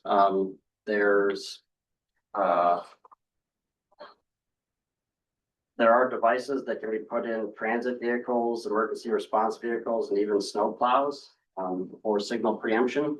Potentially change light green so that they've got a clean way to go through in the middle of the night. Pedestrian and cyclist detection systems to adjust signal timing. Again, relaying messages to folks in cars with connected vehicles that traffic accident up ahead, or the signal is going to turn red in 12 seconds, things of that nature. But this is a project that's already funded underneath the state's Highway Safety Improvement Plan, which was approved in 2026 by the Commissioner's Office. So this has already been vetted, has been approved for funding. The final step for this is to add it to our Transportation Improvement Program, or our TIP, by amendment. So today you'll be considering adding this as well as the Fifth Avenue park improvements as the subject of an amendment that would go out in June. And then the next two, College Road and Badger Road, these are two proposed projects that have come up based on the latest Highway Safety Improvement Program screening for the crash data through our area. That data presented some high crash corridors as well as some high crash intersections, to which DOT is looking for potential projects to improve the safety along those corridors or at those intersections. And these two particular corridors are eligible for Highway Safety Improvement Program funding. And there are a couple of vetted treatments for each of these roadways that DOT would like to actively pursue. So these are not yet funded. They're still in the exploratory stage with these two corridors and intersections along them. But DOT would like to see whether or not the policy supports some of these ideas that DOT is looking at, because they may be controversial with the public. And so before they tip their toes in the water on this one, they'd like to see your all's reaction. For College Road in particular, they're looking at a 3-lane configuration, so converting it from 4 lanes down to 3. So this would be 1 lane in either direction for the center 2-way left turn lane in the middle to improve safety. And we have a corridor study that backs that up from over 10 years ago. At that time, the policy board just did not decide to move forward with the 3-lane option. But now that time has passed and there's been new developments along College Road, and the crash data still tells the same stories it did 10 years ago. we're asking that this be reconsidered. There was also a road safety audit completed on College Road last fall, to which folks that participated included engineers from DOT, DOT maintenance and operation, and the state troopers. And their number one recommendation for that roadway is to convert it to a 3-lane. So from the group that did that audit. And then Badger Road, that has already been converted to a 3-lane configuration with that 2-way left turn lane. I think 2016 or later. Built the project in 18 or 19. Okay, That's 18 or 19. when it was constructed. Yep. And that has definitely improved safety along the corridor. However, there is still a high crash rate at certain intersections with a number of fatalities and serious injuries. And so DOT wants to focus in on intersection improvements. DOT's policy is that they have a roundabout first policy. So when you're looking at safety improvements in an intersection, that's what's first considered beyond other treatments. So they'd like to see if this policy board supports them exploring roundabouts at a few of the intersections along that alignment. So that's the overview. I will say that on page 84, you can read the motions that the technical committee passed on all 3 of these. So you might want to take that page out of your packet to see what the recommendation was, but they did recommend Airport Way Connected Corridor be added to the TIP and an amendment be released. They did recommend the board support implementation of the 3-lane configuration on College Road, and they did support DOT considering roundabouts at high crash intersections along Badger Road. And the one thing that I'll note here, there are a few abstentions and a few folks that were absent for roll call at the end of this meeting, but out of the voting members that actually did vote, no one said no to any of these motions. So it was pretty strong yes to all 3 of these items. But so just so you can rely on the technical committee's recommendation, again, I pull this out of the packet, set it aside so you can refer to it when you consider your motion. So with that, the first one up is Airport Way Connected Corridor. We have information included in the packet, pages 85 through 89. This shows you the request on page 85, the request that came from DOT to add this to the TIP by amendment. Page 86 shows you that this project is funded in the approved Highway Safety Improvement Program plan. That one highlighted there with the red box to the right. It just shows you that this is not yet in our TIP document here. So by process, we need to add it. It is a $1.85 million investment. And then the background on the project is pages 87 through 89, which talks about the technology that would be deployed for roadside units, as well as potentially onboard units for transit, snowplows, and emergency vehicles. And we do have Ben Glenn with DOT online if there's any questions about this particular technology. So we'll start there with an action item, and then after we get through that, we'll get to College, and then after that, we'll get to Badger. All right, thank you. Any questions from the policy board for Jackson or staff or DOT staff on Airport Way Connected Corridor? Mr. Glenn, I've got one then. What would be would it be all of the intersections, the entire length of Airport Road? Would it be some portion of it that would be connected? What are we thinking for that? Yeah, the full length of all 12 signals. So from the Stees to the airport?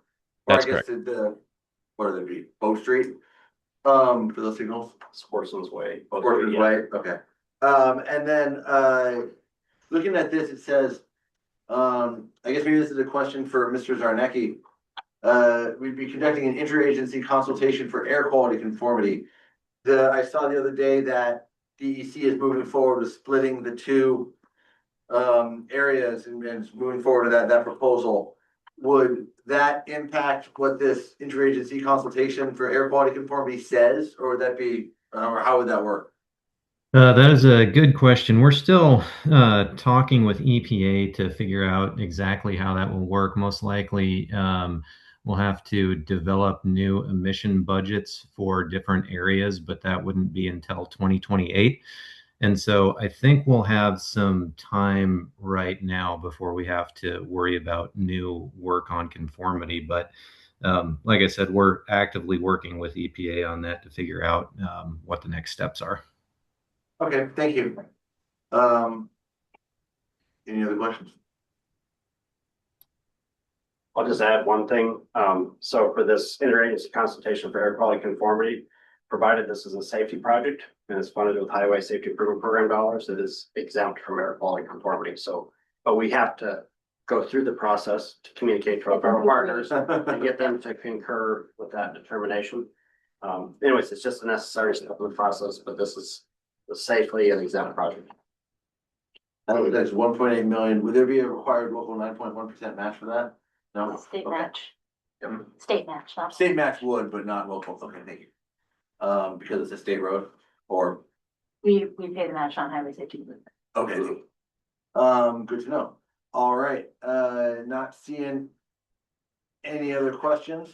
Can we take a motion, can I get a motion? Public comment Thank you. Public comment. Can I get a public comment? or not? On this, on, item 8, B, number 1? Seeing none, we're gonna go ahead and close public comment, and then can I get a motion from the committee, from the board? I move to add Airport Way connected corridor, to the tip via tip amendment. So, moved by Ms. Little, seconded by Ms. Tidwell. Thank you. Do I have any, questions or comments, discussion from the board? Seeing none, let's go ahead and take a vote. Ms. Little, Yes. Ms. Tidwell, Yes. Mayor Hopkins, Yes. Mayor Church, Yes. Mayor O'Neill, Yes. and Mr. Zarnecki. Yes. All right, thank you. Moving forward with College Road 3-lane configuration. Did you want to Yeah, follow up on that? I do, just real brief, just to share with you what we have included in the packet. So this begins on page 90. This figure on page 90 is what was presented to us at our Highway Safety Improvement Program workshop that we held in April or March or earlier. But this figure here shows you some of the corridors that were identified with high crash rates and corridors of concerns that currently have no projects funded on them to address some of the safety issues. So you can see on there College Road, the Johansson Expressway, Airport Way, Pega Road, Dennis Road, and Badger. Really today, we're just talking about College Road and Badger. The Johansson is a little bit of an awkward one because the fatalities that have occurred out there have been motorcycles, roadside departures. And on Airport Way, there has been a lot of different studies, but there's also a lot of active projects like the Airport Cushman intersection projects coming up.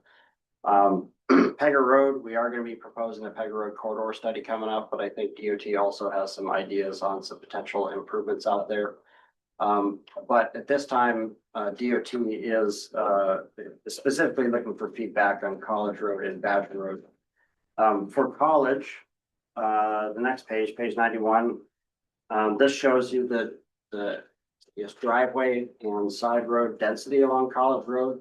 This is one of the issues that makes the corridor dangerous for driving kind of throughout it. It's all those left-hand turning movements into and out of those driveway and access road locations. And this is a similar density to what you see out on Badger Road. But in the next page, page 92, this shows you a previous concept from a corridor study that was done on College Road began in 2012, and I think it was wrapped up by 2014. But the main recommendation out of the previous College Road corridor study that we funded was to convert it from 4 lanes to 3, with that center to a left turn lane, wide shoulders, and wide sidewalks on either side. Out of this corridor study, a number of things have been built. There have been some turn pockets. There's been bus pullouts installed along the corridor, as well as one pedestrian crossing at the farmer's market. So some of this work has been done, but the main recommendation out of this report was not completed. And if you want to know why, I've got a 2-page summary of the saga of College Road on pages 93 and 94 of the packet. This basically came down to public pushback back in 2014. There was an assembly member at the time that began a petition and went up and down College Road, knocked on doors. I'm sorry? Agenda 21. Yes, there was a lot of interesting discussions that were held at that time. But basically there was there was a petition, there was a lot of folks that came to the policy board meeting, technical committee meetings and spoke either for it or against it. But there was a pretty loud contingent of the community that didn't want to see this change. And in 2014, it came down to a split vote at the policy board. 4 in favor, 3 opposed, 4 in favor of removing consideration of this 3-lane. We've continued to discuss the project over time, and we touched on it in 2015, 2018, 21, 22. We haven't really talked much about it since 2023, so it's been a couple of years here. But again, there was a road safety audit that was completed for College Road this past fall. That begins on page 95. And you'll see at the top of page 97 and in the middle of page 99, one of the main recommendations out of this safety audit was to move forward with that 3-lane roadway reconfiguration in the short term, so 0 to 2 years out. It's a low-cost project. I believe it is eligible for Highway Safety Improvement Program funding. M&O, DOT Maintenance and Operations, likes the idea because there's some space for temporary snow storage, which they don't currently have. Even with the sidewalks there, they don't have any right of way behind the sidewalk, so they can't push it beyond the sidewalk. It all has to come into the street, get picked up, hauled off. So this would address some of their challenges. The state troopers, we do have a state trooper on our technical committee, and he spoke very highly on behalf of the whole trooper regiment that they would like to see this change occur in responding to accidents and other incidents in the area. When they respond to calls, they said that they avoid College Road to the extent possible, running the Johansson Expressway or taking Danby to get up into it, just because of all of the conflicts with other vehicles in the right-of-way space. And I mean, you can't even pull anybody over on College Road, to issue a speeding ticket or stop somebody safely because of the way that the roadway is configured. So again, DOT would like to hear, this isn't a decision by the policy board today to make it 3-lane, but they would like to see if you support DOT continuing to move towards investigating that alternative for College with the next Highway Safety Improvement Program funding plan. And I'll just add a little additional context. When this was proposed originally, we had, the state had a preservation project to resurface College Road. And the corridor study that Fast Planning did kind of concluded right in the year we were ready to go obligate construction funding. And so to some extent, this was sort of forced on the public rather spontaneously. I do believe that if this had been the plan all along, that a lot of that would have gone down differently back, when that original proposal was. But in the controversy for both College and Badger that we foresee is really the same. It's what are these roads really here for? A lot of what we heard on College Road was, well, we want to be able to go fast where we want to go. And it's the same thing on Badger, right? It's just that those roads have developed such that getting quickly from point A to point B is in direct conflict with the adjacent land use. And we have these lovely facilities in parallel that are made for you to go fast from point A to point B. And, we have the capacity that maybe it makes sense to get people driving these roads the way that's most compatible with that development. Just some additional context, particularly for College Road. This was eligible for HSIP back when we had that preservation project. This has always been on the radar. It's just been when's the right time to have that conversation? Because it's very clearly the solution to the problems we're having, but those problems may not be ready to be solved, to recognize that. Thank you. I'll say that's the start of the questions and comments. Is there any more questions from the board on this project? So as my questions, it's basically we're looking at a painting project, right? There's not a lot of construction and other work that would be done on this. It's restriping, but it's also some signal head adjustments because they've got to move those over in front of the lane, the center of the lane. But it's a pretty low cost project is what I understand. Yeah, I'm not sure if we'd add in any sidewalk work or what the full scope would be. The other advantage of this two-way left turning is there's a couple intersections that have dedicated left turn phases on them. It's just weird because it's not a dedicated left turn lane. So there's actually some real benefits to like fairgrounds entrance, long term. This was all talked about in 2014 as well, but yeah, there's some real nice things from the signalization standpoint too, that this conversion would be for us. And so this puts us out for public comment, correct? Okay. All right, do I have any other questions for staff or members? Do we have one online? Who's that? Mayor O'Neill, you have a question or comment? Thank you, Mayor Hopkins. I just want to voice my strong support for this project. As somebody who lives on right off of College, I drive that every day, sometimes multiple times a day. Folks are driving 45, 50 miles an hour regularly on that road. There's a lot of pedestrian and bicyclist activity. And this is definitely a safety road corridor that should be done in our community. So I'm really excited to see that this is coming back up. I'm not sure, if this is up for public comment, if there should be some discussion about engaging the public on this because of the history of the project. These things tend to rear their ugly heads, even when we think that they're buried and dead. So I guess I would just urge some thought behind that, and I'm not sure whether that's it doesn't seem quite appropriate through this board, but whoever's going to put out that public comment, there should be a strategy discussion about how we engage the public with this. Thanks. Before we get too far in, should we go forward to the motion to make sure we can have a discussion about it? Oh, my apologies. I thought there was a motion. That's okay. Okay. I did have public comment before that. Yeah, I was thinking that in my brain. Yeah. With that, let's go ahead. Attendees, we have somebody. Who is it? Megan Flory. Megan Flory, you have a question, I think, or a public comment about it? Public comment if we're at that stage. We are right now. Why don't you go ahead and kick us off for public comment period on this item? I just wanted to say I really strongly support this 3-lane configuration. I work on Aurora right off of College, and I'm a big fan of Little Owl, and I hate making that left turn. And there have been so many times where I've thought I was going to get rear-ended because I'm waiting to make that left turn and somebody comes flying up behind me on that straight section and they swerve the last second to go around me because they're annoyed that I'm stopped. So as somebody that drives that road frequently and likes my coffee, I would really love to see this new configuration. Thank you, Ms. Flory. Do you live in the area or have a business in the area?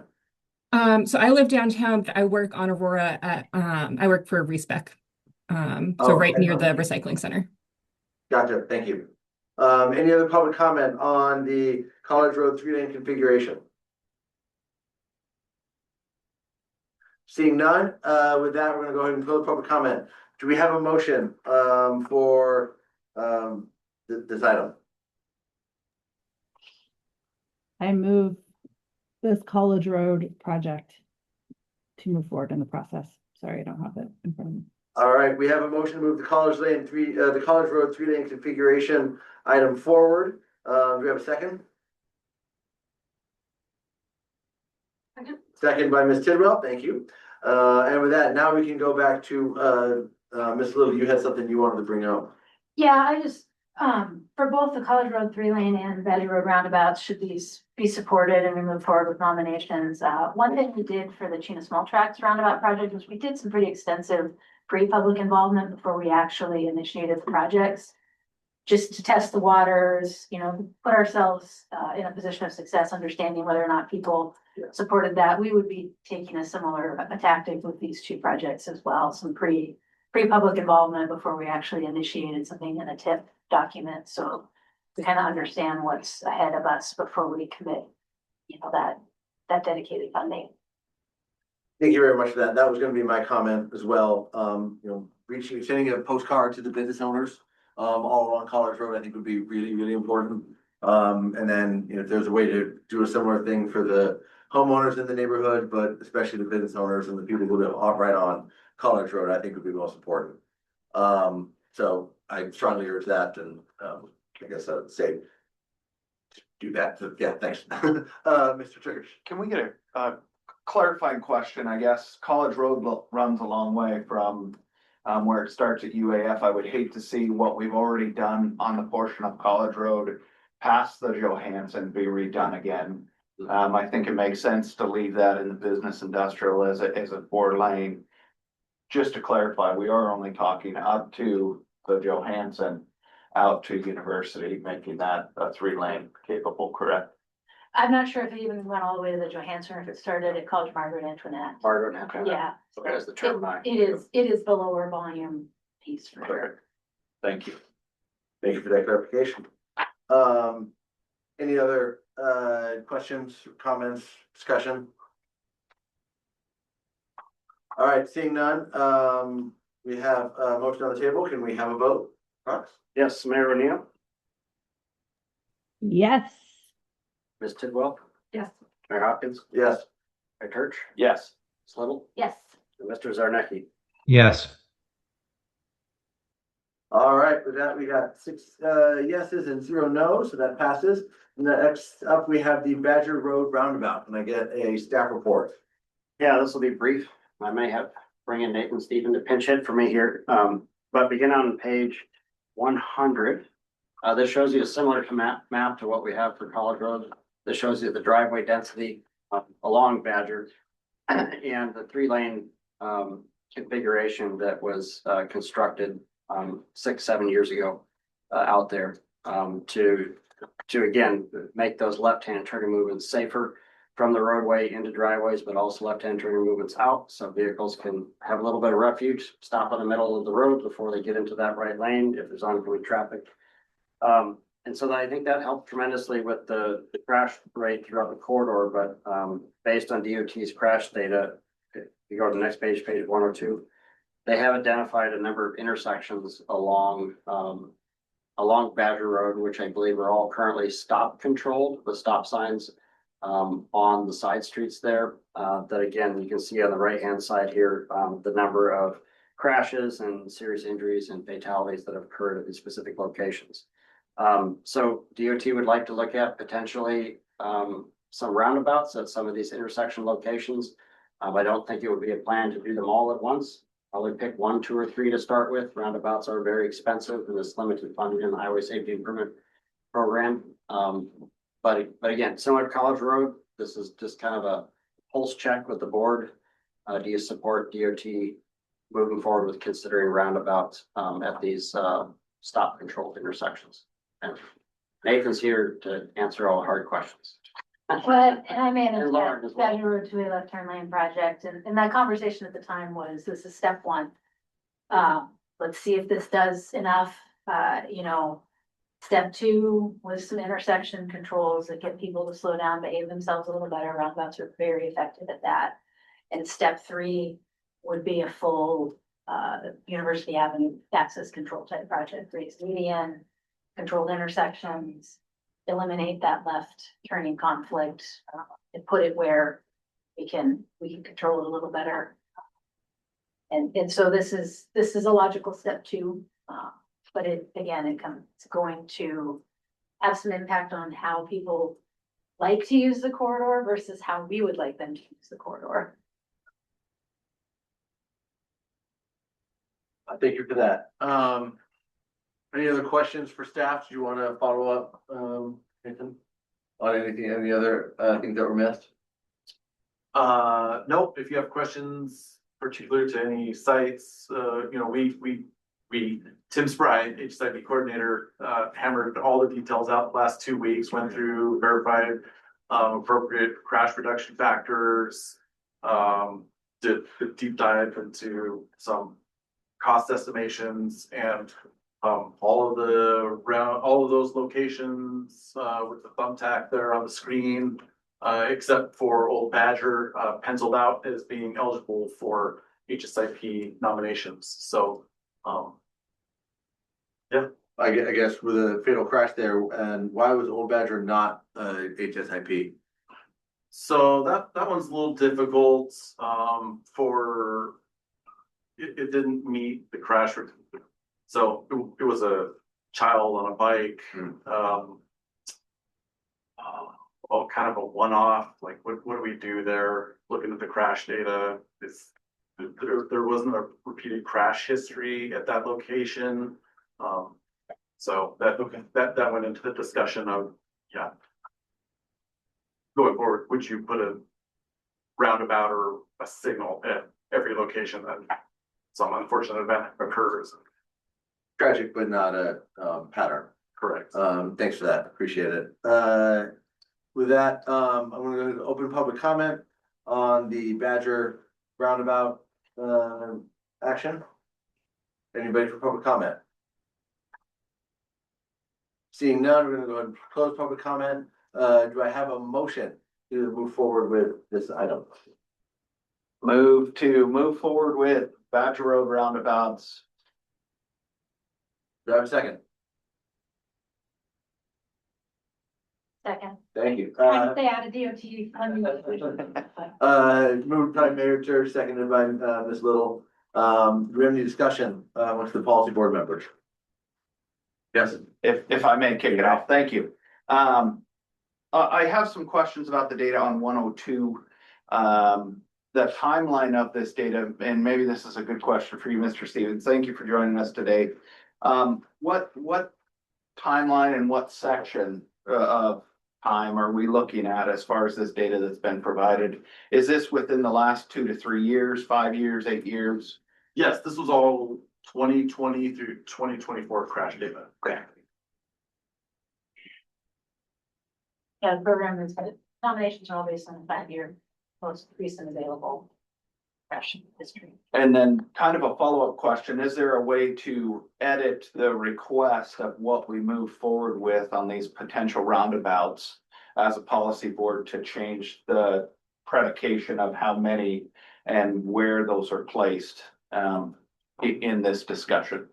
So I think, all we're asking is there general consensus that this is a logical thing to look at and propose a nomination? Before a project was started, it would have to be approved in the TIP. Yep. So the policy boards are gonna have more than one shot at what that final project nomination looks like. Certainly, we want to hear from policy board today if there are for sure ones that you guys really like. I think strategically, we would probably want to, as a department, pick a couple, 1 or 2 spots, and then build from there rather than do the full suite out of the gate. Just, make sure these operate how we intend, all that good stuff. The beautiful thing about roundabouts on a road like this, one of the big conflict that you're seeing on Badger is that there's just a lot of data for a driver to absorb, right? There's the separated pathway, you've got ATVs running, you've got kids on bikes, you've got maybe bikes on the shoulders, you've got turning traffic, right, left. Roundabouts are really great in that when you approach a roundabout, there's one decision to make: slow down. Whereas traffic signals now, is it yellow? Is it red? Is it green? Is it, it doesn't have the same data reduction that these roundabouts to do. So that's, because we did have the conversation about traffic signals as well. But I think, yeah, there's a couple of these that I certainly have preference for as sort of our initial run on, but that's definitely something we would want to hear from policy board, whether it's today or during the public outreach we do ahead of the nomination. Yes. Point of order, can we extend the rules? Oh, yeah, to thank you. 2:30? Motion to extend the meeting till 2:30. I bet we can get it done by then. Second. Any objection? Who's got a second? Any objection? For the record, board member Tidwell had to leave. Oh, she had to leave. Okay. All right. Thank you. I didn't know she had to leave. Okay. Thank you. We're good to go. Then we still have 4. Okay. We got 5 of us here. 4 of us have been quorum, so we're okay. So with that, we're gonna go ahead and extend the meeting to 2:30. Thank you, Mayor. And just for my own repeated information, this again is not to move forward with the projects, it's to move forward to public outreach and open houses and engage information from the public? All right, thank you. I'm seeing nods in the affirmative, so, all right, thank you. Yes. Yes. All of the pinpoints that they have on this map, I don't necessarily agree with. I brought this topic forth for discussion. Really, I think, looking at the crash data, certainly having a roundabout at Nordale and Badger Road makes a lot of sense, along with Plaque and Badger Road, especially thinking about the new Chena Lakes Recreation Park at the end of Plaque that may actually increase traffic along Plaque Road, where people who haven't normally used that intersection are going to start using that to access the backside of Chena Lakes. And that intersection, I know it's been worked on a lot in the last 10 years, but there's still a lot of blind areas coming out of Plaque Road onto Badger Road. And it is extremely dangerous where cars get masked by cars who are turning. So I would certainly try and focus on that Plaque Road and Nordale where it meets Badger before anything else. And if I might also add in, my concern for moving forward with a PD Nordale roundabout at the same time through this process, I don't think it makes a lot of sense to have a roundabout at PD and Nordale if we're gonna look at roundabout at Nordale and Badger. Having two roundabouts so close to each other, I think causes A, a lot of slowdown in traffic, and B, a lot of work for DOT to have to maneuver around. Thank you. Certainly, Mayor. I remember when we were talking about that you thought there might be some more impact for the long Badger that mirrors that. You know, two roundabouts, backup traffic is still less than two traffic signals. And if we've got, you know, it doesn't change the speed that people go down Nordale or go down PD. So I can see two working still well, but I understand that impact. Are any of those, do any of those have schools off, like elementary schools off of them, as far as you know, Mayor? No, Okay. the only two schools used to be Midnight Sun, Badger Road Elementary there at Bradway, and then Tickets Brown at Lac Lloyd. That's at Lac Lloyd. Okay, thank you. I couldn't remember that cross street. You know, I'd love to take Badger Road when I can, and I've got time. We're coming back from meetings in North Pole. And you get going pretty fast, pretty easy on those. So I can understand that, but I do share Mayor Church's feelings of, and I think it's the way DOT is looking at it, you know, one or two of them to start off with instead of 8 of them, and see how they improve the situation. So I think that's a good move. As we reach out to the public and see which ones would be best, and the data might speak for itself. You know, one other thing, I've been trying to find ways of developing a fairly substantial chunk of borough land at the corner of Brock and Rep. There's no immediate time frame for it, but that would impact likely that Marigold and that one if we can get some houses in there. We're looking, you know, years down the line. So maybe not the priority for that, but that would be one that, if that happens, would be a good possible need, although it would be paradox. So just more down the line as we look for phasing this in, if I'm able to get that going. Thank you for that. So any other questions or comments? Seeing none, we have a motion on the table to move forward with the Badger Road Roundabout Public Outreach for HSIP funding. Can I get a roll call vote? Mayor Church. Yes. Ms. Little. Yes. Mayor Hopkins. Yes. Mr. Zarnicki Yes. and Mayor O'Neill. Yeah. All right, thank you for that. That passes 5-0. Next up, we have 8C, Fifth Avenue Park improvements in North Pole. The Fairbanks Parks and Rec staffer had to drop off a little bit ago, Tricia Levasseur, so be just an update for DOT. If we do have action that we need or any questions from the Fairbanks Parks and Rec Department, we can circle back around to get those. So with that, take it away, staff. Okay, beginning on page 103 here, what we're trying to do with this action item is see if the policy board would like to add the Fifth Avenue Park improvements to our TIP amendment. So this would add a second project to that amendment alongside the Airport Way Connected Corridor project. What's happening is that the borough has a capital improvement program project to upgrade the playground equipment and some of the green spaces at this park in North Pole.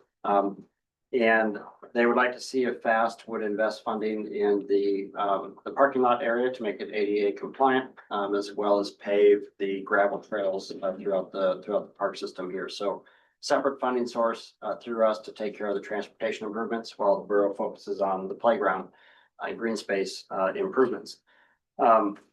So there's some figures that begin on page 104. These are, I believe, from the capital improvement program. Kind of flip through those, Olivia. Shows some pictures of existing conditions as well. The ADA deficiencies and some drainage issues out there. But I think I guess what I would like to say here to the board is that we kind of have a unique opportunity to move quickly on this project if the board would like.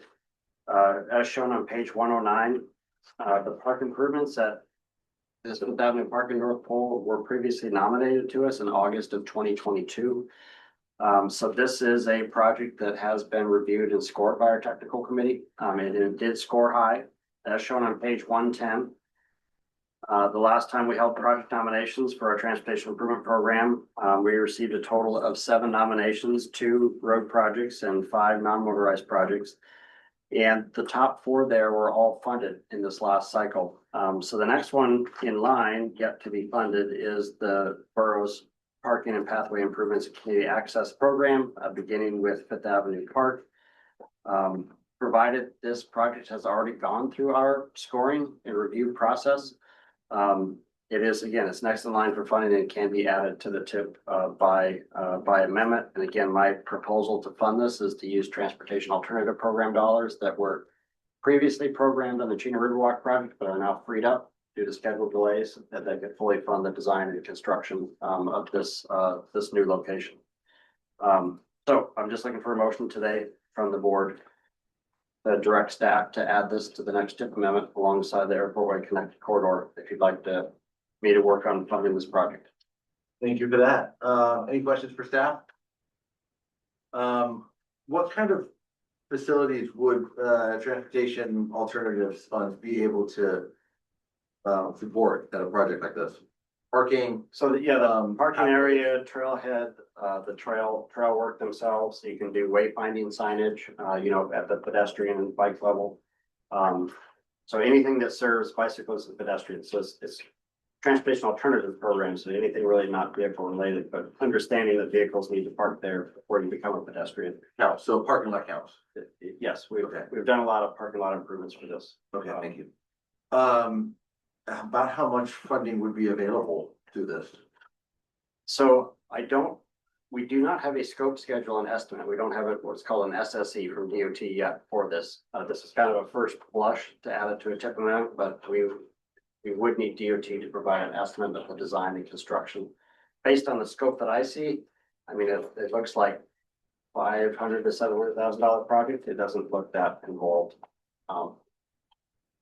But the hope is there's no utility relocations or any funny things that are out there. But those are potential parts of the project. So it would be working with the borough to see what the scoping options are going forward, and then what an estimate would be for the project for the part of the project that might get access to that.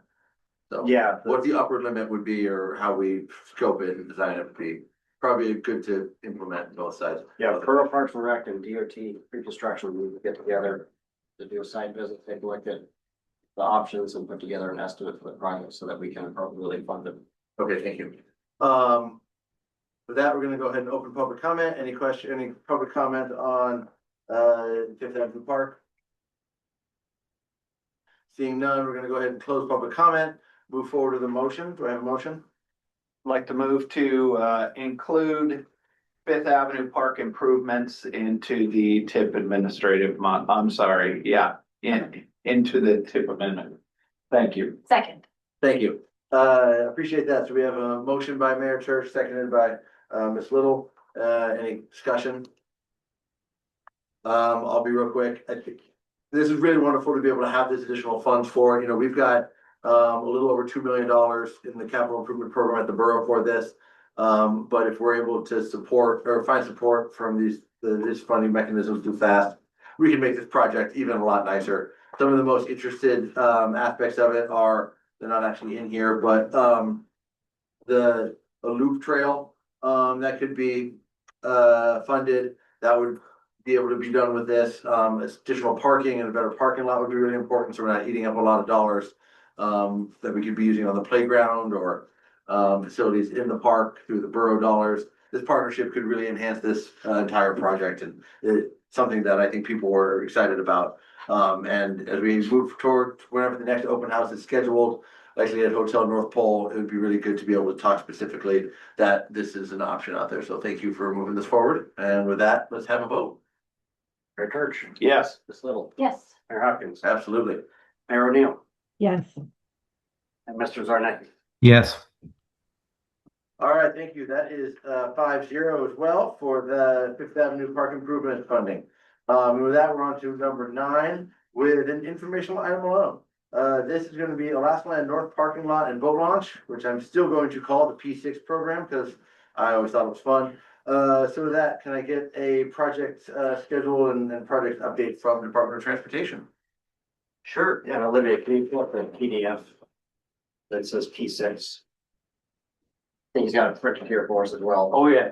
Good afternoon, mayors and all you highly regarded folks. I brought some obnoxiously large prints of the project. I've been in it for Walmart after this. Perfect. Yeah. So, thank you. This is an overview of the Pioneer Park. We're gonna call it Pioneer Park for now, but in the project, we're gonna make everything say Alaska Land. Like literally, we're setting in stone, the name that you can see from the river, and instead of Pioneer Park, it's gonna say Alaska Land. But I can hold it up. You got it? Yeah, thank you. All right. So it's just that y'all don't have to look at me as much. So y'all asked for an update on the project schedule, and I got one here in my hand. We're coming up on the environmental document approval pretty soon here. Oh, sure, thanks. We're coming up on the environmental document approval, and what happened during the project was we ran into some delays with historic and recreational properties. And that's the 106 and the 4F processes, and we're working our way through that. There's a few 4F resources out there that dealt with historical properties were 4F resources, and we're dealing our way through all those, and we're almost done with that. So we're gonna have an environmental document signature approximately the middle of next month. Is what we're shooting for, and then that means we'll have some plans in hand around the end of November, and a final PSNE around May of 2027. So that's just a quick update of like our big milestones coming up. But with the May 2027 final PSNE, that would push the construction of this project into 2028. And we don't really want to get into this north parking lot here for 2 summers and disrupt park activities and whatnot. So we want to compress that all into the summer of 2028. There's some other factors that might impact the schedule as we go along, or the right-of-way takes that are happening. So there's some right-of-way along the river, and then some right-of-way along the western edge there for the left turn lane going into the parking lot. And those could delay schedule too, but it's all mainly government to government stuff, so we're hoping that goes pretty quickly. Project is on track to meet funding obligations with the TIP. So the TIP is showing everything up to date with good dates and good dollars for our current estimate. But as we move along, the estimate may go up or down, especially with what we're seeing in recent bids, where Chino Lake, for instance, everything to do with oil or hauling something costs a little bit more. So, and then another update I have is that we've given numerous updates to different commissions and committees, including fast planning here, the policy board, the Chino Riverfront, the walk, ride, and roll committee. And then we've also coordinated very closely with Canoe Alaska, who's right here, and the Alaska Statement Bank, who's down there. So we've talked to those folks and everything, and everyone seems to be on board with this project, and I feel like maybe I'm just here because everyone's so amped up about it that they're like, where is it? So, does anyone have any questions? I got more roll out too. Yeah. So just for public notice, the gazebo, will move, it will not go away, it'll move closer to the river and be a really nice addition. Is there fencing or any safety, barrier between on the lawn and the river, or does it slope down? I think it just slopes down. Okay. And then, so in this case, the P4 resources, that was historic. Did we run into any historic issues, either with the borough or any other anthropological ones? Yeah, there's three historic things out there, the monkey house and two other, like the railroad thingy, and then the park itself. And so we're not impacting any of those, but we have to document it all properly and go through the processes and that took longer than we thought. And then with the right-of-way takes, there was a little confusion as to, what kind of documenting we had to get done. And so we ran into some delays there. And the right of way along the western side of Pegger, is that borough, is that state, is that federal? So it's the state owns Pegger, and then the borough owns Alaska Land or Pioneer Park parcel, and the state portion, we're taking some from Pioneer Park for Pioneer Park's benefit though. So because this new parking lot will require that new left turn lane and make it safer for everyone. So it's kind of a good deal for both parties. Okay. But you were converting park property, which is protected under federal law, means more paper. Right, a lot more paperwork because we're taking away from a park, on paper. They're probably adding much, although probably not. I parked in the current one just the other day. Yep. I was dreaming of this coming up. Right on. Yeah.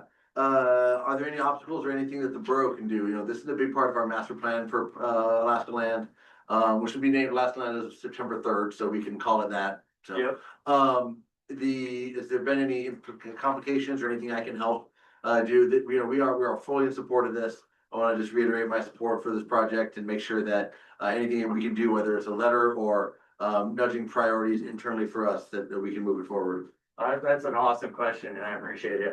It helped on our Groton Park project when everyone had letters and it kind of ushered some people to do stuff faster. But I don't have anything on the top of my head right now, except that when we get into the right of way phase, it's talking with, I think, Daniel Welch or, those folks, and just making sure everyone's on board to keep the process moving along. Likely we'll need an assembly ordinance to give right of way, like we have in the past. That takes a while for our internal processes, usually like 6 to 8 weeks. So just give us the lead time that we need, for this project that far ahead, we probably can. And I'm not necessarily worried about the vote, I would hope. But just give us the heads up. And if we can do it sooner rather than later, that's always helpful too. Oh, that's awesome. And if I'll go back with my consultant and look at all the processes and see if there's a spot where, the borough may be able to speed things up or help expedite things, especially if things are looking to be coming in late for some reason. Did Canoe Alaska or the Salmon Bank have any comments? They're in support, it seems, of the project. Sarah Shocker's here too. She talked with them directly. I did not. Okay. But they seem to be, I was on the Canoe Alaska call and they were pretty amped up about it. They were really nice guys. So, we're kind of accommodating them. There's a little driveway in and out of their area here. And, they also talked about how everyone was gonna walk to the boat ramp, just like, from here straight down. But that's not ADA right there. So this is ADA right here. So we do provide an ADA thing while also protecting the steeper path too. So, where people are actually gonna go most of the time. So what it about gives both options for everyone to be able to use it. What about the ducks? The ducks. Live there all year round. No, I'm joking. Yeah, you're talking about the ducks that like kind of live out there because of the wastewater. They'll find something. Or, They're still accommodated as far as I can tell. They should be okay. The river's still there, they can still, okay, good. Yep. Thank you.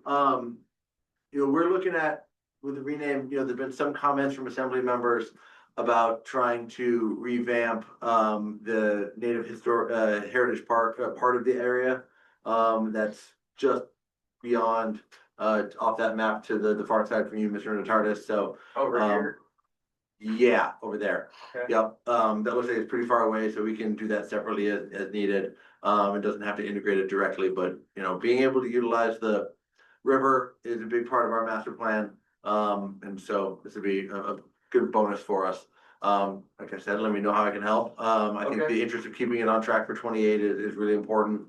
And we'll keep improving the rest of it so we can match the new nice park. You know, one thing I've heard from people a little bit was the loss of the trees along Pegger Road. I know we're adding some in. What type of sound barrier are we sort of expecting for to replace the spruce trees that are getting cut down now? Not much. We have the shrubbery kind of along the road there, but not too much. Just the sheer distance away from the road. Okay. Yeah. So I'll go from, Wasn't my study required? Yeah. Yeah, I wouldn't think so. okay. I'll go for my second Monty Python reference, and with the shrubberies, the Knights of Need, we'll be Yes. happy to have them there. You know, in the future, maybe, sorry? I appreciate those. I'm here for it. You know, in the future, maybe if it is loud, you know, we can figure out if there's a sound deadening, maybe it'll be a Borough Kit project, maybe there's some funding or something for a project that can deaden that sound if it does impact the park usage. It may or may not, you know, like you said, it's a much further distance than what it is now. But the loss of that greenery might impact some stuff, so.